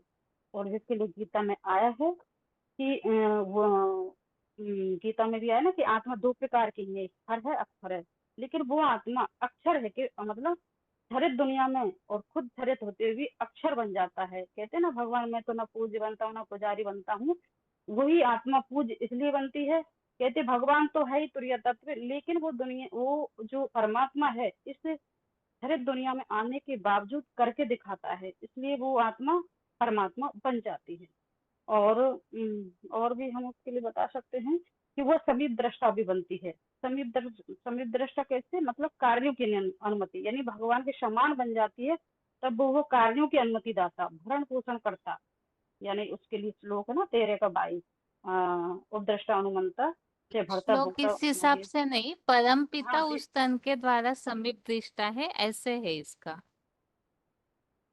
हाँ, मतलब दीदी बनने परम के पिता शिव उस बाद में है। मुकर्रर तन के द्वारा नजदीक से देखने वाला है, अनुमति दाता है, ऐसे है। हाँ दीदी, और जिसके मतलब उसके समीप दृष्टा के बारे में उसकी जो भक्ति मार्ग में यादगार दिखाई है ना, शंकर के जो मस्तक पर पश्चिम नेत्र दिखाया है, और अर्जुन के जो अर्जुन का रथ है सारथी के रूप में दिखाया गया है, और वो शंकर वाली आत्मा को शार्थ करके ही महादेव बनती है। और मतलब और भी है, जैसे उसके जो सोमनाथ मंदिर है ना, जब वो बाप समान बन जाता है तो उसकी जो निराकारी बनता है, निराकारी बनने के मतलब सोमनाथ मंदिर में जो शिवलिंग के बीच में जो वीरो पाड़धारी बन गया है, नहीं उसका मतलब निराकारी बन जाता है। मतलब बिंदु के अलावा किसी की याद ना करना, एक बाप दूसरा ना कोई, यानी वो संपूर्ण पुरुषार्थ की स्टेज में टिकता है। तो इंद्रियों का उससे कोई भान नहीं रहता है, इंद्रियां जैसे है ही नहीं है। इंद्रिय मतलब अतीन्द्रिय सुख का पाठ बजाता है वो। और जिसके लिए भक्ति मार्ग में हम बता सकते हैं अवनि शवनि नहीं कछु वेदा, उभय हरे भव संभव खेदा। और हरे गीता में भी उसके लिए श्लोक है ना 5 का 8 है, मतलब याद मंत्री तत्वों का जानकर इंद्रियों के भोग में लगी हुई, ऐसा धारण करते हुए भी देखते सुनते छूते मतलब खाते जाते, मतलब वो मतलब अनासक्त होके पार्ट बजाता है।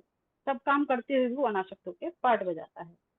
और कल की क्लास में बताया था कि वह आत्मा वही आत्मा परमात्मा बनती है, तो उसका गायन भी है कि वह मतलब परम शांत, सर्दी गर्मी सुख दुख सब में संतुष्ट रहने वाली आत्मा है। कि जो आगे चल कर जो दुनिया में हाहाकार मचेगा ना, तो उसमें वो शांत ही मतलब उसकी शांति भंग नहीं होगी। वह न सुख में उछलता है और न दुख में आंसू बहाता है, यानी वो मान मर्तबा लेता ही नहीं, क्योंकि वो निराकारी निर्विकारी स्टेज को धारण कर लेता है। और 9 के 4 श्लोक में भी बताया है कि वह उस जो सारा जगत है उस मानव बीज से ही विस्तृत हुआ है। और जो जैसे सृष्टि हमारी रचना, जो सृष्टि की जो रचना है वो साकार है, तो रचयिता भी साकार ही बनता है। और मनुष्य सृष्टि का जो झाड़ है वो मतलब जो मनुष्य सृष्टि का जो मनुष्य सृष्टि का झाड़ है, मतलब उसका बीज भी मनुष्य ही होगा। जिसके लिए रामायण में बताया गया ना, जगतम पितरम वंदे, जैनियों में कहा गया है ना कि तीर्थकर यानी जो नग्न मूर्तियां जो शंकर की जितनी तादाद में मिली है, इसकी किसी देवता की नहीं। क्यों? कि जो भगवान ने जो जो जो महान कार्य करवाया था सृष्टि को बदलने का, वो शंकर के ही द्वारा करवाया था। हर धर्मों में जिसकी मान्यता है, मुसलमानों में उसको कहते हैं ना आदम बाबा, आदम से पहले कोई नहीं था इस दुनिया में।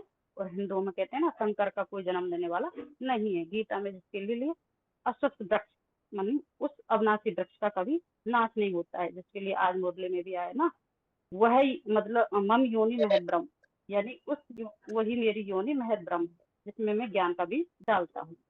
और जिसके वो बीज के लिए काफी श्लोक हैं दीदी। 7 का 10 है, 9 का मतलब बीजमान सर्वोतानम विद्यपार सनातनम, और 9 का 18 है प्रभय प्रभय पल्लव स्थानम निधानम बीजम अभ्यम आदे आदे आदे दीदी। और वो है विश्व का परम निधान, ये यानी स्वयं अस विश्व परम निधानम, वह विश्व का परम निधान है, आदि देव है, आदि पुरुष है। और वो ज्ञान सूर्य भी बनता है, जिसके 5 का 16 श्लोक में बनता है। यानी जब भगवान इस सृष्टि पर आते हैं तो सबसे पहले ज्ञान किसको देते हैं? ज्ञान सूर्य को देते हैं। उसका अज्ञान नष्ट करके वह परम ज्ञान को सूर्य जैसा दिखाता है। और आत्मा अगर अपने स्व स्थिति में स्थित रहे तो आत्मा नहीं परमात्मा बन जाती है। वो ज्ञान सूर्य का पार्ट बजाने वाली आत्मिक स्थिति यानी परमात्मा स्थिति के समान इसके लिए भक्तों ने कह दिया। मतलब वो स्थिति अपनी ऐसी बना लेती है कि वो आत्मिक स्थिति में रहता है, इसलिए भक्तों ने कह दिया आत्मा सो परमात्मा। ऐसे नहीं है, हर आत्मा परमात्मा नहीं बनती है।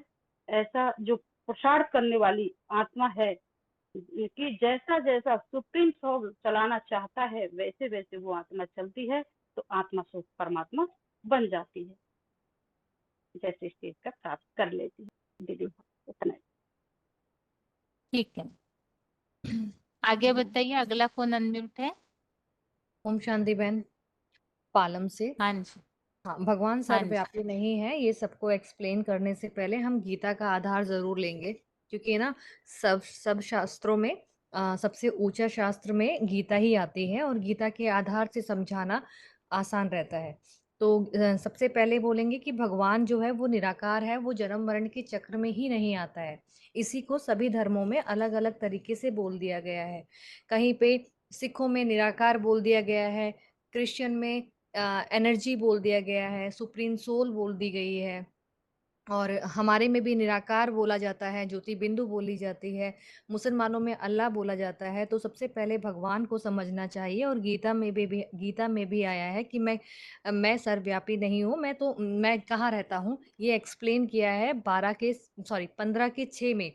न तद भासते सूर्यो न शशांको न पावकः न तद गत्वा न निर्वन्ते तत् धाम परमम, कि मैं उस परम लोक में रहने वाला हूँ जहाँ ना सूर्य न चंद्रमा और ना अग्नि भाषित होती है।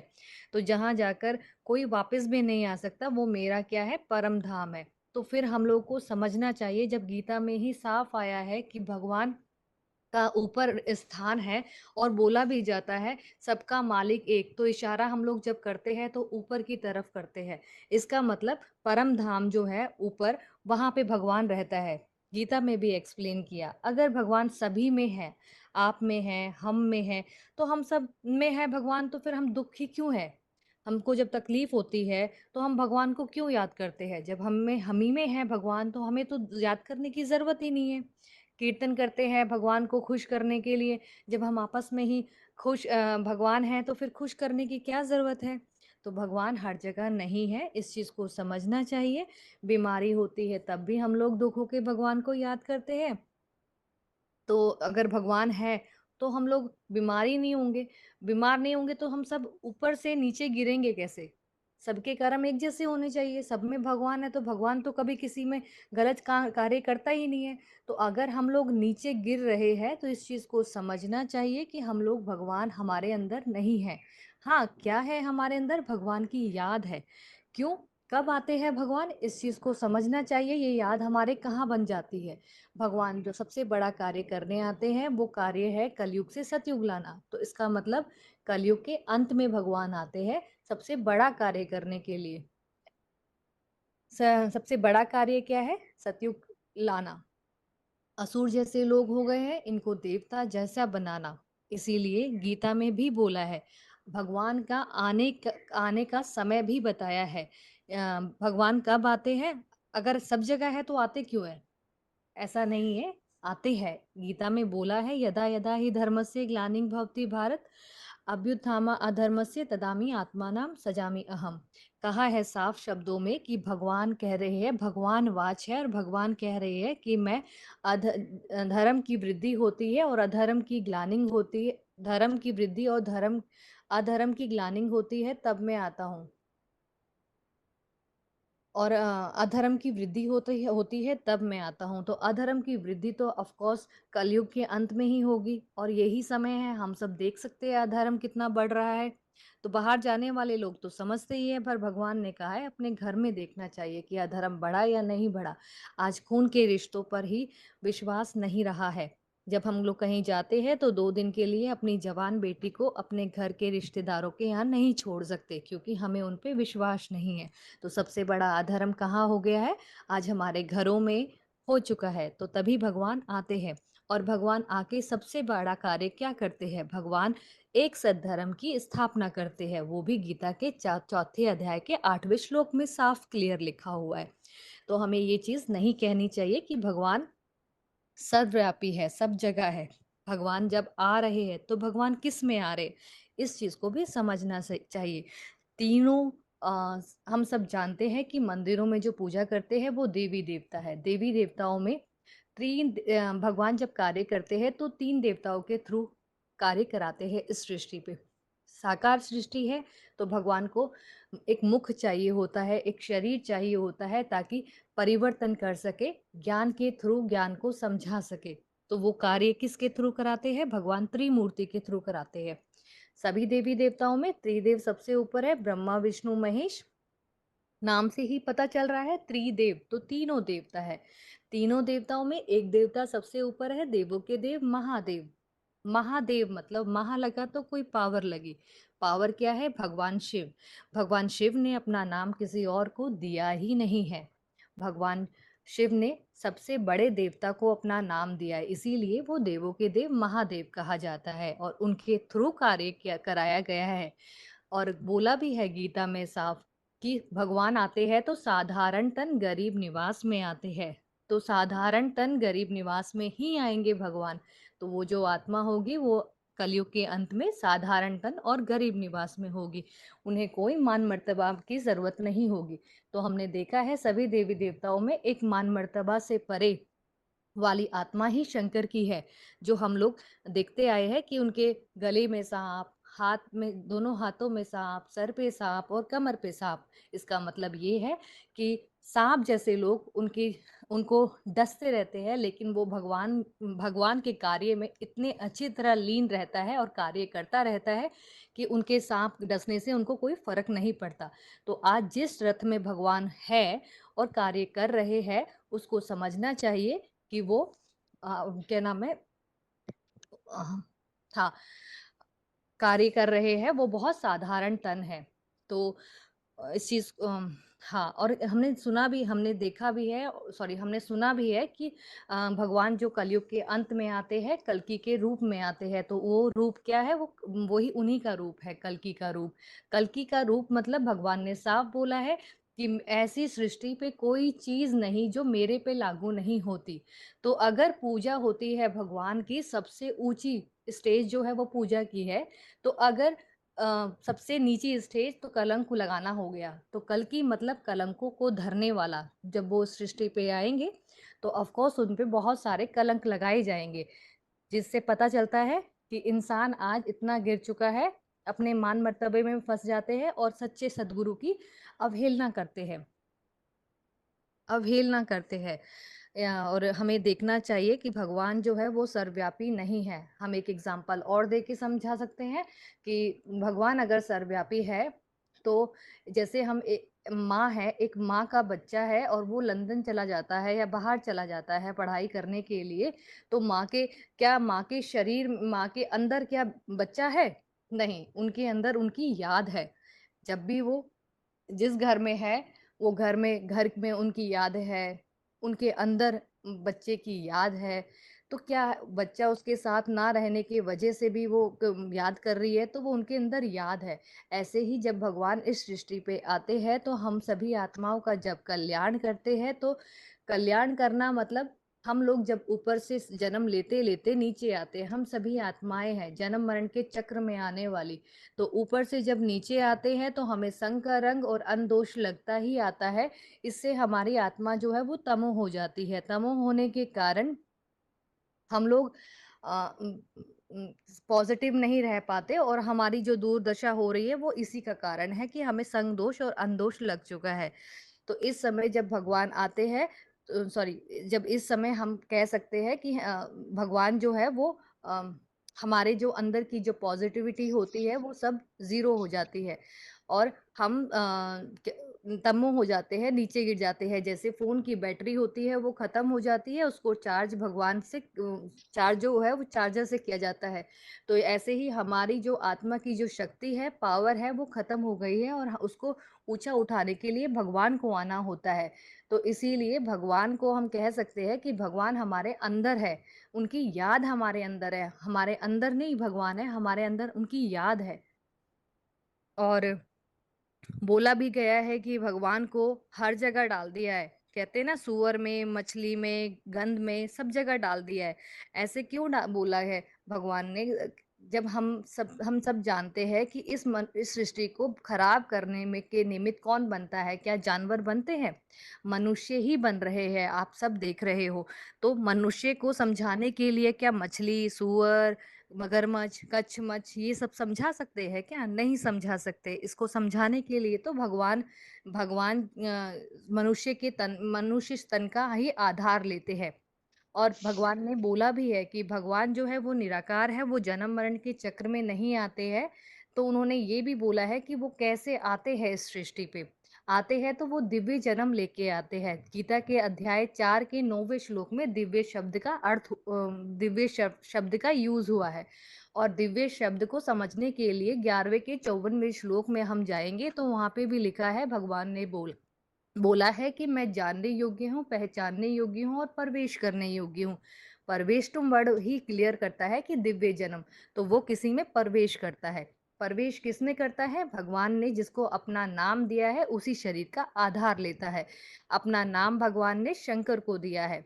शंकर को दिया है और किसी देवता को नहीं दिया है। कभी नहीं सुना कि हमने शिव कृष्णा, शिव ब्रह्मा, ऐसे कभी नहीं सुना है। इसका मतलब शंकर कौन है? जो सबसे ऊंची आत्मा है, भगवान। और इसीलिए उनको कैलाश पर्वत पे दिखाया है। ऊंची स्टेज है वो, इतनी ऊंची स्टेज है, ऐसा देवता कोई नहीं है।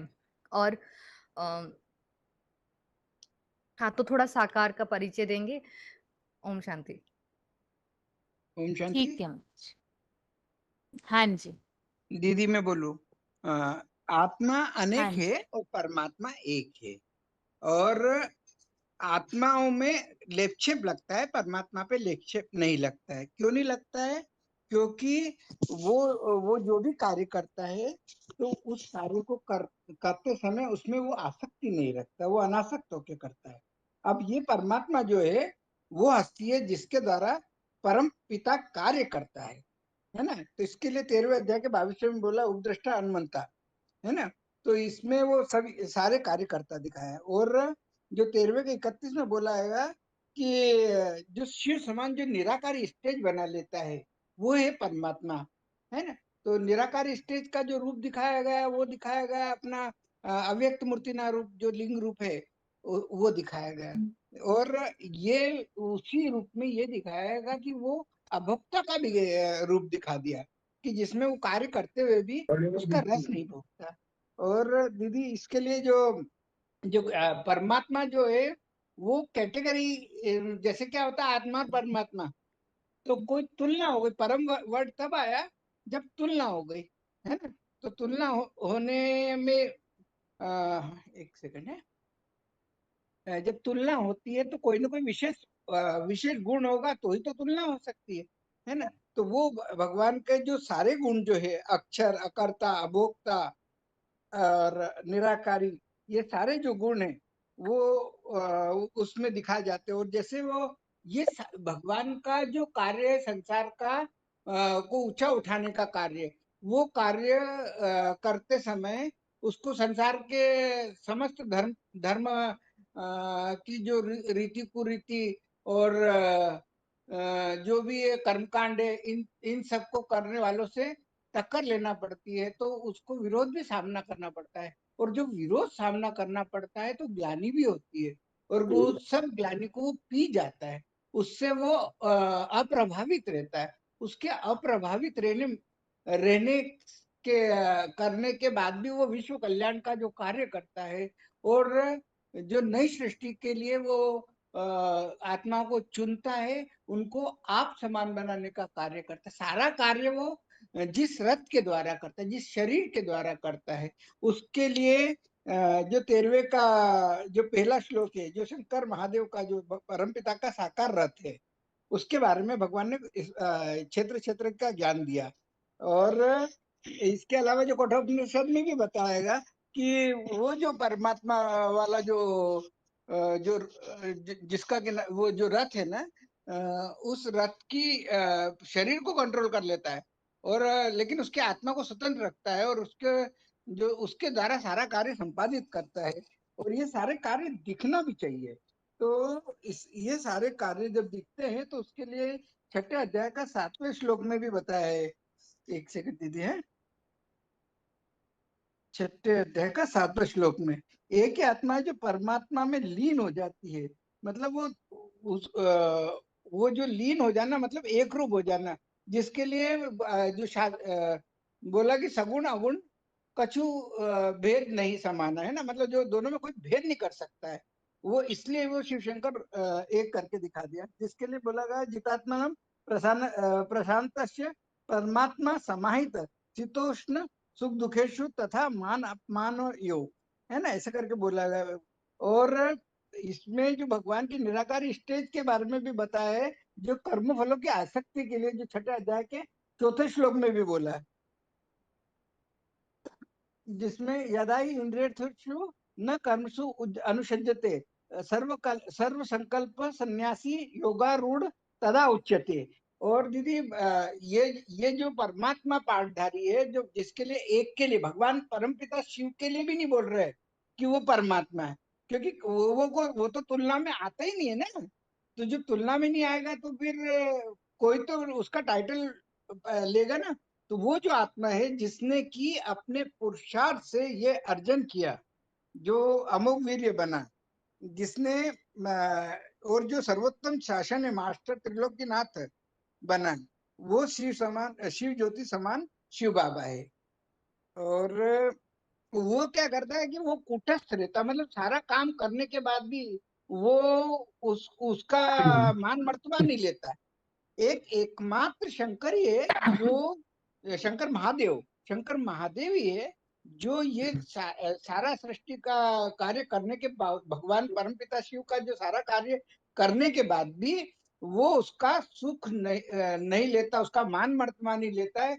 वो उसको कुटस्थ स्थिति में दिखाएगा तो ऊंची स्टेज में दिखाएगा तो कैलाश पे दिखा दिया, या यूं कह लो कि वो अमरनाथ की जो ऊंची स्टेज जो दिखाया, जिसमें कि उसका लिंग जो है बर्फीला लिंग, उस लिंग रूप को बर्फीला दिखा दिया गया है, जिसमें कि किसी भी प्रकार की वो निसंकल्प स्टेज बता दी दीदी।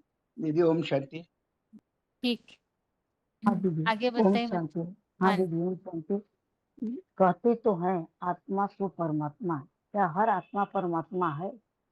हम जितने भी ज्योति बिंदु आत्मा शरीर के भरी पूरी कुटी विभूति के बीच उत्तम अंग पर चमकते हैं सितारा जैसे, जिसकी यादगार बिंदिया तिलक लगाते हैं, तो क्या हम सब पिता, आत्माओं का पिता तो सिर्फ एक परम पिता है, लेकिन क्या उनके साथ परम आत्मा का नाम जोड़ा जाता है? तो क्या सब आत्मा उनके साथ नाम जोड़ा जाता है? हम आत्माओं के बीच में वह भी एक शरीरधारी आत्मा है, लेकिन परम पाठधारी है। जैसे बीज बोया जाता है तो उससे वृक्ष होता है, उसी प्रकार हम शरीरधारी में आत्माओं का पिता, परम पिता, शरीर का पिता, परम पिता, लेकिन हीरो पाठधारी है। हम आत्माओं का पिता परम पिता, लेकिन हम शरीर का पिता परम आत्मा को हीरो पाठधारी है। जैसे कहा जाता है कि घर का मुखिया को मालिक कहा जाता है, उसी प्रकार सृष्टि का गायन है वसुदेव कुटुंबकम। जब जब सृष्टि वसुदेव कुटुंबकम पूरी वसुंधरा एक कुटुंब बनेगी, तब उसका पिता भी तो एक कहे जाएंगे। वही विश्वनाथ कहिए, वही हम आत्माओं के बीच में उसे परमात्मा कहिए।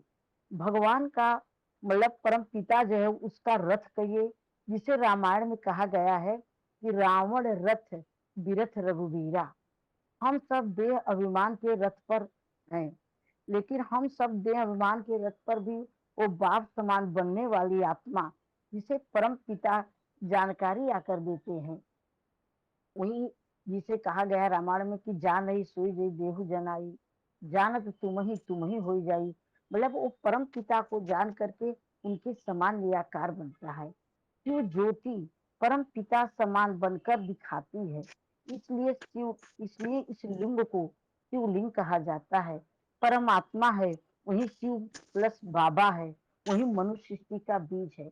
लेकिन कलयुग के अंत में हम सब आत्माएं मतलब ढेर सारे बाबा के जो आजकल शास्त्रों का ज्ञान की रोशनी देते हैं, हम भोली आत्माएं सही ज्ञान न होने के कारण उन सब में समझते हैं कि ये सब सही ज्ञान दे रहे हैं, लेकिन परख नहीं हो पाता है कि परमात्मा हम सबके अंदर, वो समझ लेते हैं कि सब ज्ञान दे रहे हैं और सब हमारे अंदर जितने भी है सब महात्मा है, सब परमात्मा है, क्योंकि सब तो ज्ञान देते हैं, सब में तो ज्ञान है। लेकिन ये नहीं जानते कि ये सितारों का ज्ञान है।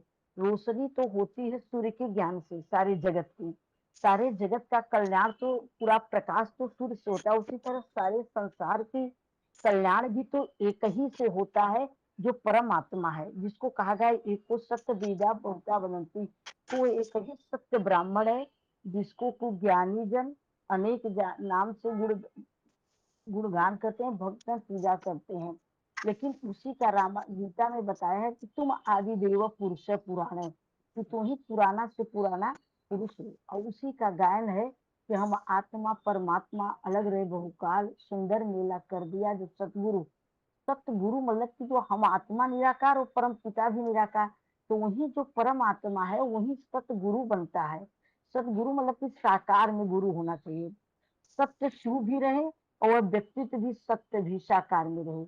वो सृष्टि में वो कालों का काल महाकाल बनता है, सबका सतगतिदाता बनता है। इसलिए कहा गया है शंकर चाप जहाज यही चढ़ उतरे पार न। वो साकार शरीर का जब आधार लेते हैं उस सतगुरु जगत गुरु का, तो कोई माँ पिता उसको जन्म देने वाला इस मनुष्य सृष्टि पर कोई भी नहीं है। वो परम आत्मा जिसे गीता में बताया है 4:1 में, इमं विवस्वते योगम, कि मैंने यह निराकार शिव ज्योति स्वरूप, जो निराकार शिव ज्योति स्वरूप या विनाशी ऊर्जा है ज्ञान का, मैंने कल्प पूर्व भी विवश पर ध्रुव तारा, जो सृष्टि पर ध्रुव तारा की तरह एकदम अटल अचल निडर रहता है, वो पुरुषोत्तम संगम में प्रविष्ट होकर उनको ये ज्ञान देता है। और वही ज्ञान को पूरा संपूर्ण अपने जीवन में उतार कर हर मनुष्य मात्र में शंकर के जटा से जल दिखाते हैं। शंकर आदि पुरुष में ही श्री ज्योति त्रिनेत्री नेत्र रूप में बैठकर ज्ञान का रोशनी कहिए, ज्ञान का जल कहिए, जिससे आत्मा रूपी गोप गोपी, ये शरीर वाले लोग नहीं, जो आत्मा बनते हैं, अब वही गोप गोपी स्नान करते हैं, उनको मुरली का तान कहिए, मुरली की तान की आवाज कहिए, सुनकर आनंद मनाती हैं आत्माएं और वही सदगति को पाती हैं, जिसे गांव के लोग कहते हैं भाई राम राम। मतलब एक निराकार परम पिता शिव और एक साकार राम। प्रैक्टिकल में जब परम पिता जिसके साथ उसका नाम जोड़ा जाता है परमात्मा, शिव के साथ नाम जोड़ा जाता है बाबा, और भगवान के साथ उनका रथ जोड़ा जाता है अर्जुन, शिव के साथ शंकर, गाड के साथ उनका कहा जाता है गाड इज वन, तो उनका बच्चा भी वन। और वही अमोघ वीर परम आत्मा कहा जाता है, जिसे कहा गया सगुड़ही अगुड़ही नहीं कछु भेदा। उनमें और साकार में और निराकार में कोई भेद नहीं रहता, वही परम आत्मा बनती है, बाकी सब आत्मा परमात्मा नहीं। ठीक है मत आगे बताइए, आगे जिनका फोन अनम्यूट है। ओम शांति बहन जी। हाँ जी। ये सर्वव्या आत्मा सो परमात्मा, जैसे शंकराचार्य जी बताए, एक ब्रह्म द्वितीय नास्ति बोल के। एक्चुअली ये पद का अर्थ ले लिए तो ब्रह्म तो एक ही है, दूसरा कोई नहीं है। ये सतो प्रधान स्टेज में ऐसा कहा, लेकिन संघ का रंग में आने से ज्ञान भी सतो प्रधान, रजो प्रधान, तमो प्रधान होती है ना। पहले तो ठीक ही कहा था कि उसमें बाद में वो ज्ञान तमो, उनकी भी ज्ञान तमो प्रधान हो जाए तो सर्वव्यापी कह दिया है। और ये भी कहा है, और निराकार के भक्तिमार्ग में कहते हैं उपासका नाम कार्यार्थम ब्रह्मणो रूप कल्पते। उपासकों के लिए एक मूर्ति बनाया है, वो शिवलिंग के रूप में बनाया है। वो एक और पूजा करने के लिए सिर्फ आत्मा को पूजा नहीं कर सकते, इसीलिए एक रूप दे दिया है। उसका लक्षण भी परमात्मा का लक्षण भी ये दिखाया है। जैसे गीता में है, नैव किंचित करोमिति युक्तो मन्ये तत्त्ववित् पश्यन् शृण्वन् सुषन्, ये सब है ना। और ये भी कहा है अपाणिपादो जननो गृहीता, जैसे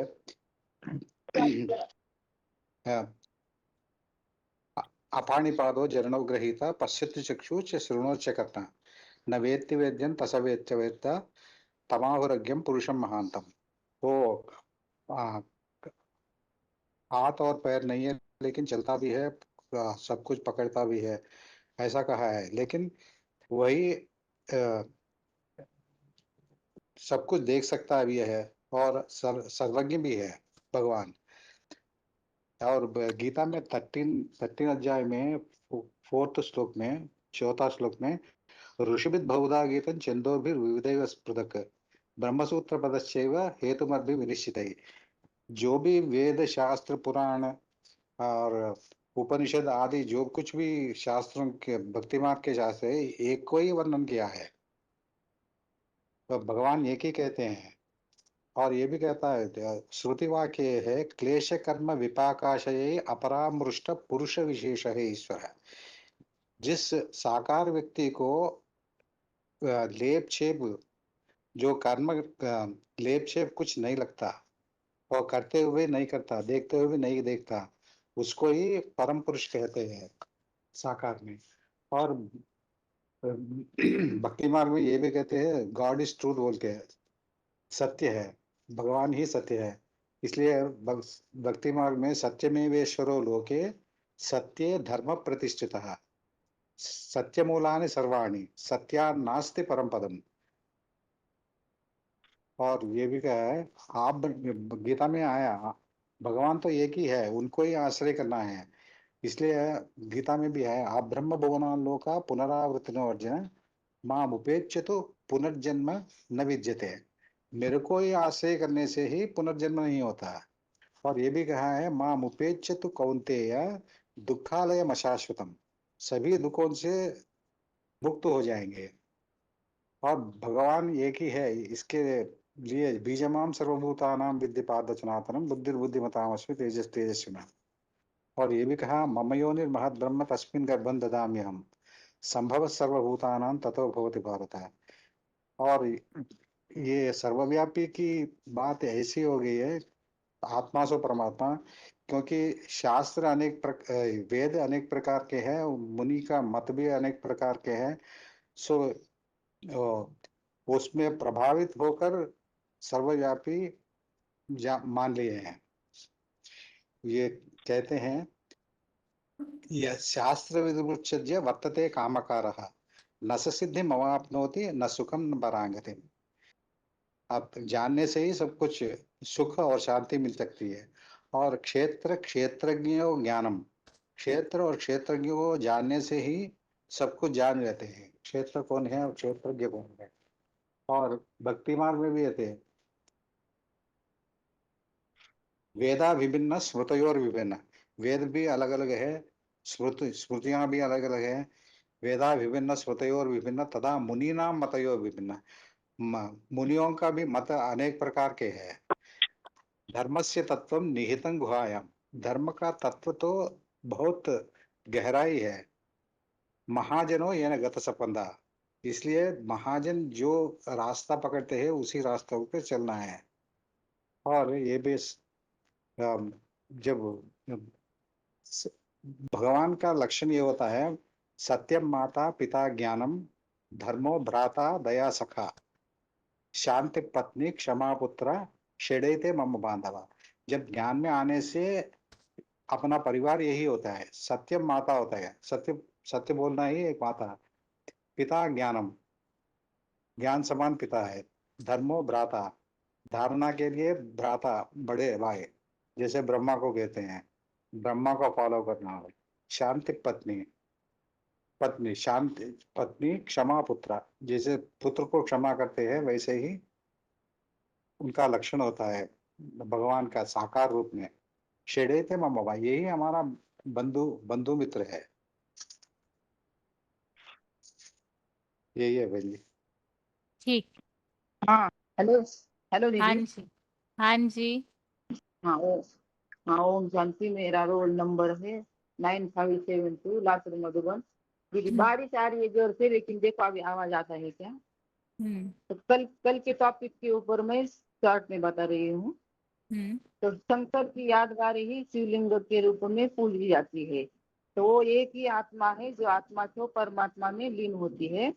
इसके लिए गीता के 7वें अध्याय के 7वें श्लोक में आया है कि वह आत्मा कर्म में लिप्त नहीं होती, तो वह सदैव एक समान किसी एक रस स्थिति में रहती है। तो वह रस्सी रूप पर रहता है तो भी उसकी शांति कभी भंग नहीं होती है। वो दुख के समय उसमें आंख भी नहीं बहाते हैं और सुख में वो लिप्त भी नहीं होता है। तो वह सदैव एक रस स्थिति में रहता है। तो और कोई भी उससे उच्च आत्मा उसमें कोई भी मान मर्तबा नहीं होता है। इसलिए उसको विश्वनाथ जगत पिता वो एक ही आत्मा बनती है। माना उसका वो कोई मान मर्तबा नहीं लेती तो भी वो उच्च से उच्च बनता है, क्योंकि एक विश्रस स्थिति में रहता है। तो निराकारी, निर्विकारी, निरहंकारी, जितना वो बीज रूप स्टेज में होगा उतना वो उसका अहंकार रहित वो होता है।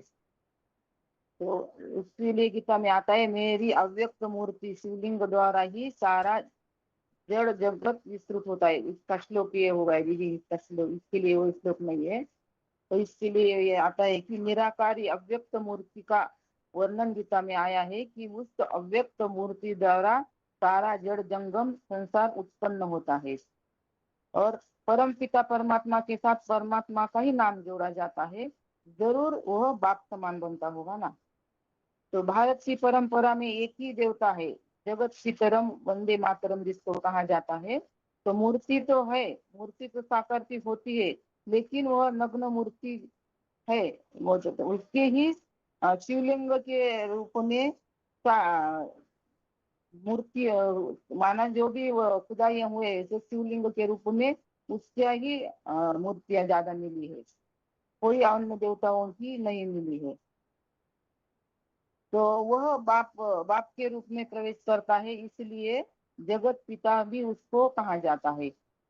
तो उसका ही सारे धर्म में गायन है। अंग्रेज लोग एडम कहते हैं, मुसलमान लोग उसको आज खुदा अर्श में रहता है, फर्श में नहीं रहता कहते हैं। हिंदू में उसको सोमा देव वो पुरुष पुराण कहा जाता है।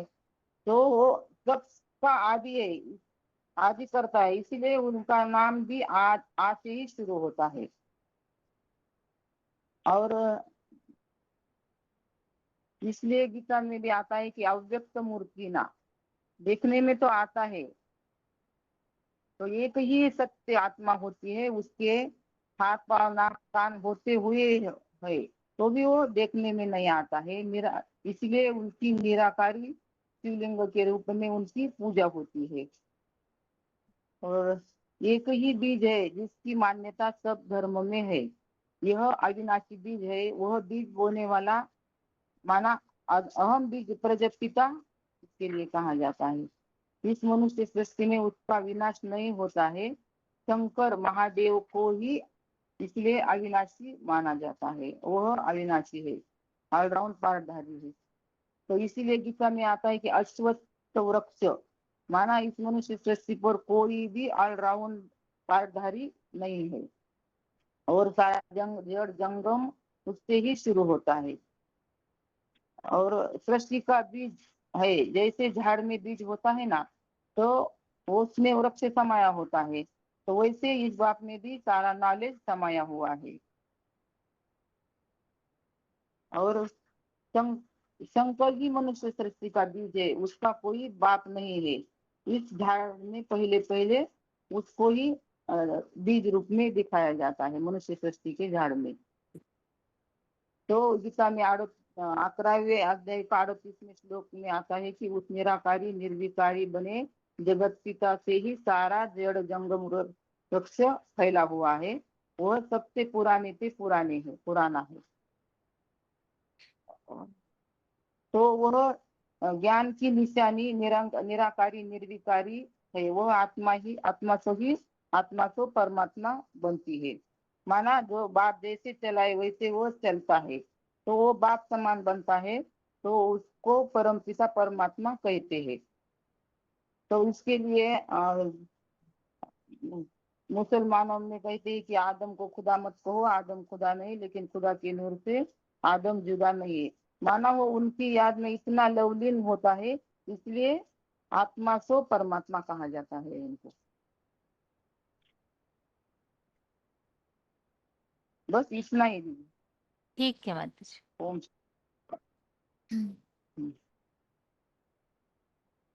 सुनाई दे रहा है दीदी? हाँ जी माता जी। हम समझ रहे थे कि आत्मा सो परमात्मा नहीं है, तो ये आत्मा सो परमात्मा का गायन किसका हो गया? माना इस मान्यता का, भक्ति मार्ग की मान्यता जो है, इसकी वास्तविकता क्या है? तो इसको हम पिछले क्लास में ये समझे थे कि हर कार्य करते हुए जैसे कि वो नहीं करते हैं, इस तरीके से 5वें के 8वें और 9वें श्लोक के आधार पर समझे थे।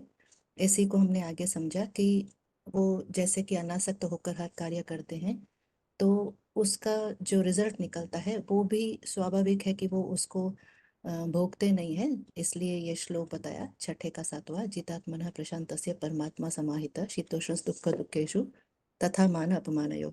माना जो आत्मा है, परमात्मा वाली आत्मा है, वो सदैव शांत रहती है। जैसे शिव का जो गुण है, यही गुण परमात्मा में दिखाई पड़ता है, इस तरीके से कि वे सदैव शांति में रहते हैं और सर्दी गर्मी सुख दुख मान अपमान में भी संतुष्ट रहती हैं। जिसके लिए और भी मुरली के महावाक्य के आधार पर बताया कि सुख और दुख में समान कैसे रहती है, कि सुख में उछल उछल के चलने वाली नहीं है और दुख में आंसू बहाने वाली नहीं है। तो ये निराकारी निरहंकारी निर्विकारी स्टेज के आधार पर समझ रहे थे कि जैसे परम पिता है, तो परम शब्द भी उन्होंने परमात्मा, मैंने आत्मा जो परमात्मा बनती है वो परम शब्द को भी ग्रहण कर लेती है, परमात्मा बन जाती है। और जो शर होते हुए भी अक्षर बन जाती है, तो ये भी समानता ले लेती है। जैसे दोनों में एक तुरिया वाली बात आ जाती है कि जैसे परम पिता है वो तुरिया है, बिल्कुल भी निराले हैं, ऐसे ही परमात्मा का भी जो तुरिया पाठ है वो ऐसे ही है कि एक ही ऐसी आत्मा है जो अक्षर बन जाती है उस आधार पर। और परमात्मा माना आत्माओं में जो परम पाठ बजाने वाली है, उस आधार से भी। तो इनका पाठ जो है वो इसमें निराकारी स्टेज के आधार पर भगवत गीता में जो बात आई है कि निराकारी स्टेज धारण करते हैं, तो उसके लिए शब्द आया है अव्यक्त मूर्ति। तो ये जगत पिता का टाइटल है। माना सारी जो जैसे 9/4 में बताया है, मया तदम इदम सर्वम जगत व्यक्ति मूर्तिना मस्थानी सर्वभूतानि न चाहम एषु अवस्थित। माना उन्हीं से सारा वृक्ष, सृष्टि का वृक्ष निकलता है, मनुष्य सृष्टि का झाड़, और उसी में समाहित हो जाता है। तो इस आधार पर वो साकार जगत के जगत पिता बनते हैं। जैसे परम पिता है वो आत्माओं के पिता हैं, और यही समानता अव्यक्त मूर्ति के रूप में शंकर वाली आत्मा, परमात्मा वाली आत्मा ये टाइटल ले लेती है, जगत का पिता बनती है। तो इसी को ही भगवत गीता में ये भी बताया है कि वो मनुष्य सृष्टि के बीज हैं, जिसको ऊपर में बताया है 15/1 वाले अध्याय श्लोक में, ऊर्ध्वमूलम अधः शाखा अश्वत्थम प्राहुरव्ययम छंदासि यस्य पर्णानि यत् स वेद स वेदवित्। इसी को भक्ति मार्ग में भी बताया है, जगतम पितरम वंदे पार्वती परमेश्वरो, माना जगत के पिता के रूप में बताया है। ऐसे ही जैनिये भी उनको तीर्थंकर बताते हैं। तो ये जो बीज है, इस बीज के लिए बताया है कि जैसे जो पूजा होती है वो साकार की होती है, निराकार की पूजा नहीं होती। तो इसी आधार पर जो बताया कि शिवलिंग है उसको भी साकार ही कहेंगे। कैसे कि वो स्टेज उनकी ऐसी बन जाती है देखने में, जो है शिवलिंग में ज्ञान इंद्रियां और कर्म इंद्रियां नहीं दिखाई जाती है, तो उस आधार पर उनको निराकार बोला है। इसीलिए अव्यक्त बताया है। जो अव्यक्त मूर्ति शब्द का जो उसका विश्लेषण दिया है, तो वो अव्यक्त है और मूर्ति है, क्योंकि पूजा हो रही है तो स्वाभाविक है कि वो मूर्ति है। इसीलिए तो शिवलिंग को भी एक निराली मूर्ति ही कहेंगे कि जिसमें ज्ञान इंद्रियां और कर्म इंद्रियां नहीं दिखाई है। और छोटी समानता ये भी दिखाई जाती है कि बाकी आत्माओं की शालिग्राम के रूप में पूजा होती है। शिवलिंग बड़ा इसीलिए बताते हैं क्योंकि कर्तव्य बड़ा किया है। तो ये मनुष्य सृष्टि के जो बीज हैं, ये जब प्रैक्टिकल में सृष्टि पर पार्ट बजाते हैं सुप्रीम सोल के प्रवेश होने पर, तब उनको नॉलेजफुल का टाइटल दिया जाता है। माना नॉलेज, जैसे हम आत्माएं जब तक शरीर धारण न करें तो नॉलेज न सुन पाती हैं न सुना पाती हैं। यही बात परमात्मा के लिए भी है कि जब वो इस सृष्टि पर शिव उनमें प्रवेश करते हैं, माना उनकी भी इंद्रियां जब होती है तभी ही वो नॉलेज सुनाने का कर्तव्य कर पाते हैं। तो इसी आदिदेव को भगवत गीता में बीज के आधार पर ढेर सारे श्लोक बताएं, जैसे 7वें का 10वां, 9 का 18 और 10/39 का। इसी को इन्हीं को ही बताया है कि वो धर्म के स्थापक भी हैं, आदि सनातन देवी देवता धर्म के स्थापक भी हैं, शाश्वत धर्म घोप्ता आदिदेव के रूप में। और इसी आदिदेव की मान्यता और धर्म वाले भी नामों में साम्यता के हिसाब से आदम, एडम, आदिदेव, आदिनाथ, इस तरीके से उनका गायन है। यही आत्मा जो है, जैसे स्थूल सूर्य है, ऐसे ही भगवान बाप भी जब शिव इसमें प्रवेश करते हैं परमात्मा में, तो वो ज्ञान सूर्य बनते हैं। जैसे पॉइंट में तो बाबा ने बताया कि वो डुप्लीकेट सूर्य है, वास्तव में हमारे लिए तो वो भी ओरिजिनल ही है, क्योंकि उन्हीं से हमको ज्ञान का प्रकाश मिलता है। जिसके लिए 5/16 में बताया कि वो शिव के प्रकाश को भी वो दिखाने के निमित्त बनते हैं, आदित्यवत बनते हैं। तो ये ज्ञान सूर्य के आधार पर बताया कि ये आत्मा इस सृष्टि पर सूर्य के मुआफिक ज्ञान देने के निमित्त बनती हैं, तीसरे नेत्र के आधार पर। और इसी का गायन जो बताया कि मुसलमान भी बोलते हैं, माना ये फितरा तो उन्होंने बना दिया, लेकिन इसका सही अर्थ नहीं पता उनको, क्योंकि ये जैसे आज भी जो और पार्टियों में जा रहे हैं ये भी मानते हैं कि कई लोग बोल रहे हैं कि शिव कुछ है ही नहीं, जो है शंकर है। लेकिन बाबा ने साफ बता दिया कि शिव तो है, और इसीलिए शिव शंकर के टॉपिक में भी ये बताया गया था कि शिव और शंकर का नाम जोड़ा गया है। माना शिव है तो, लेकिन शंकर वाली आत्मा जो है वो कभी भी उस नूर से अलग नहीं होती, उस प्रकाश से अलग नहीं होती, निश्चय अनिश्चय के फेरे में नहीं आती, चक्र में नहीं आती। इसीलिए उनका नाम एक कर दिया है। लेकिन शिव को खुदा कहेंगे, क्योंकि वो खुद आते हैं और किसी के बुलाने से नहीं आते हैं, और वो अपना परिचय भी स्वयं देते हैं। माना परमात्मा वाली आत्मा को भी जब तक शिव प्रवेश नहीं करते तब तक उनको ये परिचय नहीं मिल पाता। इसीलिए बताया जान तो तुम ही हो ही जाई। माना जब तक वो स्वयं ना आए तब तक उनका परिचय भी कोई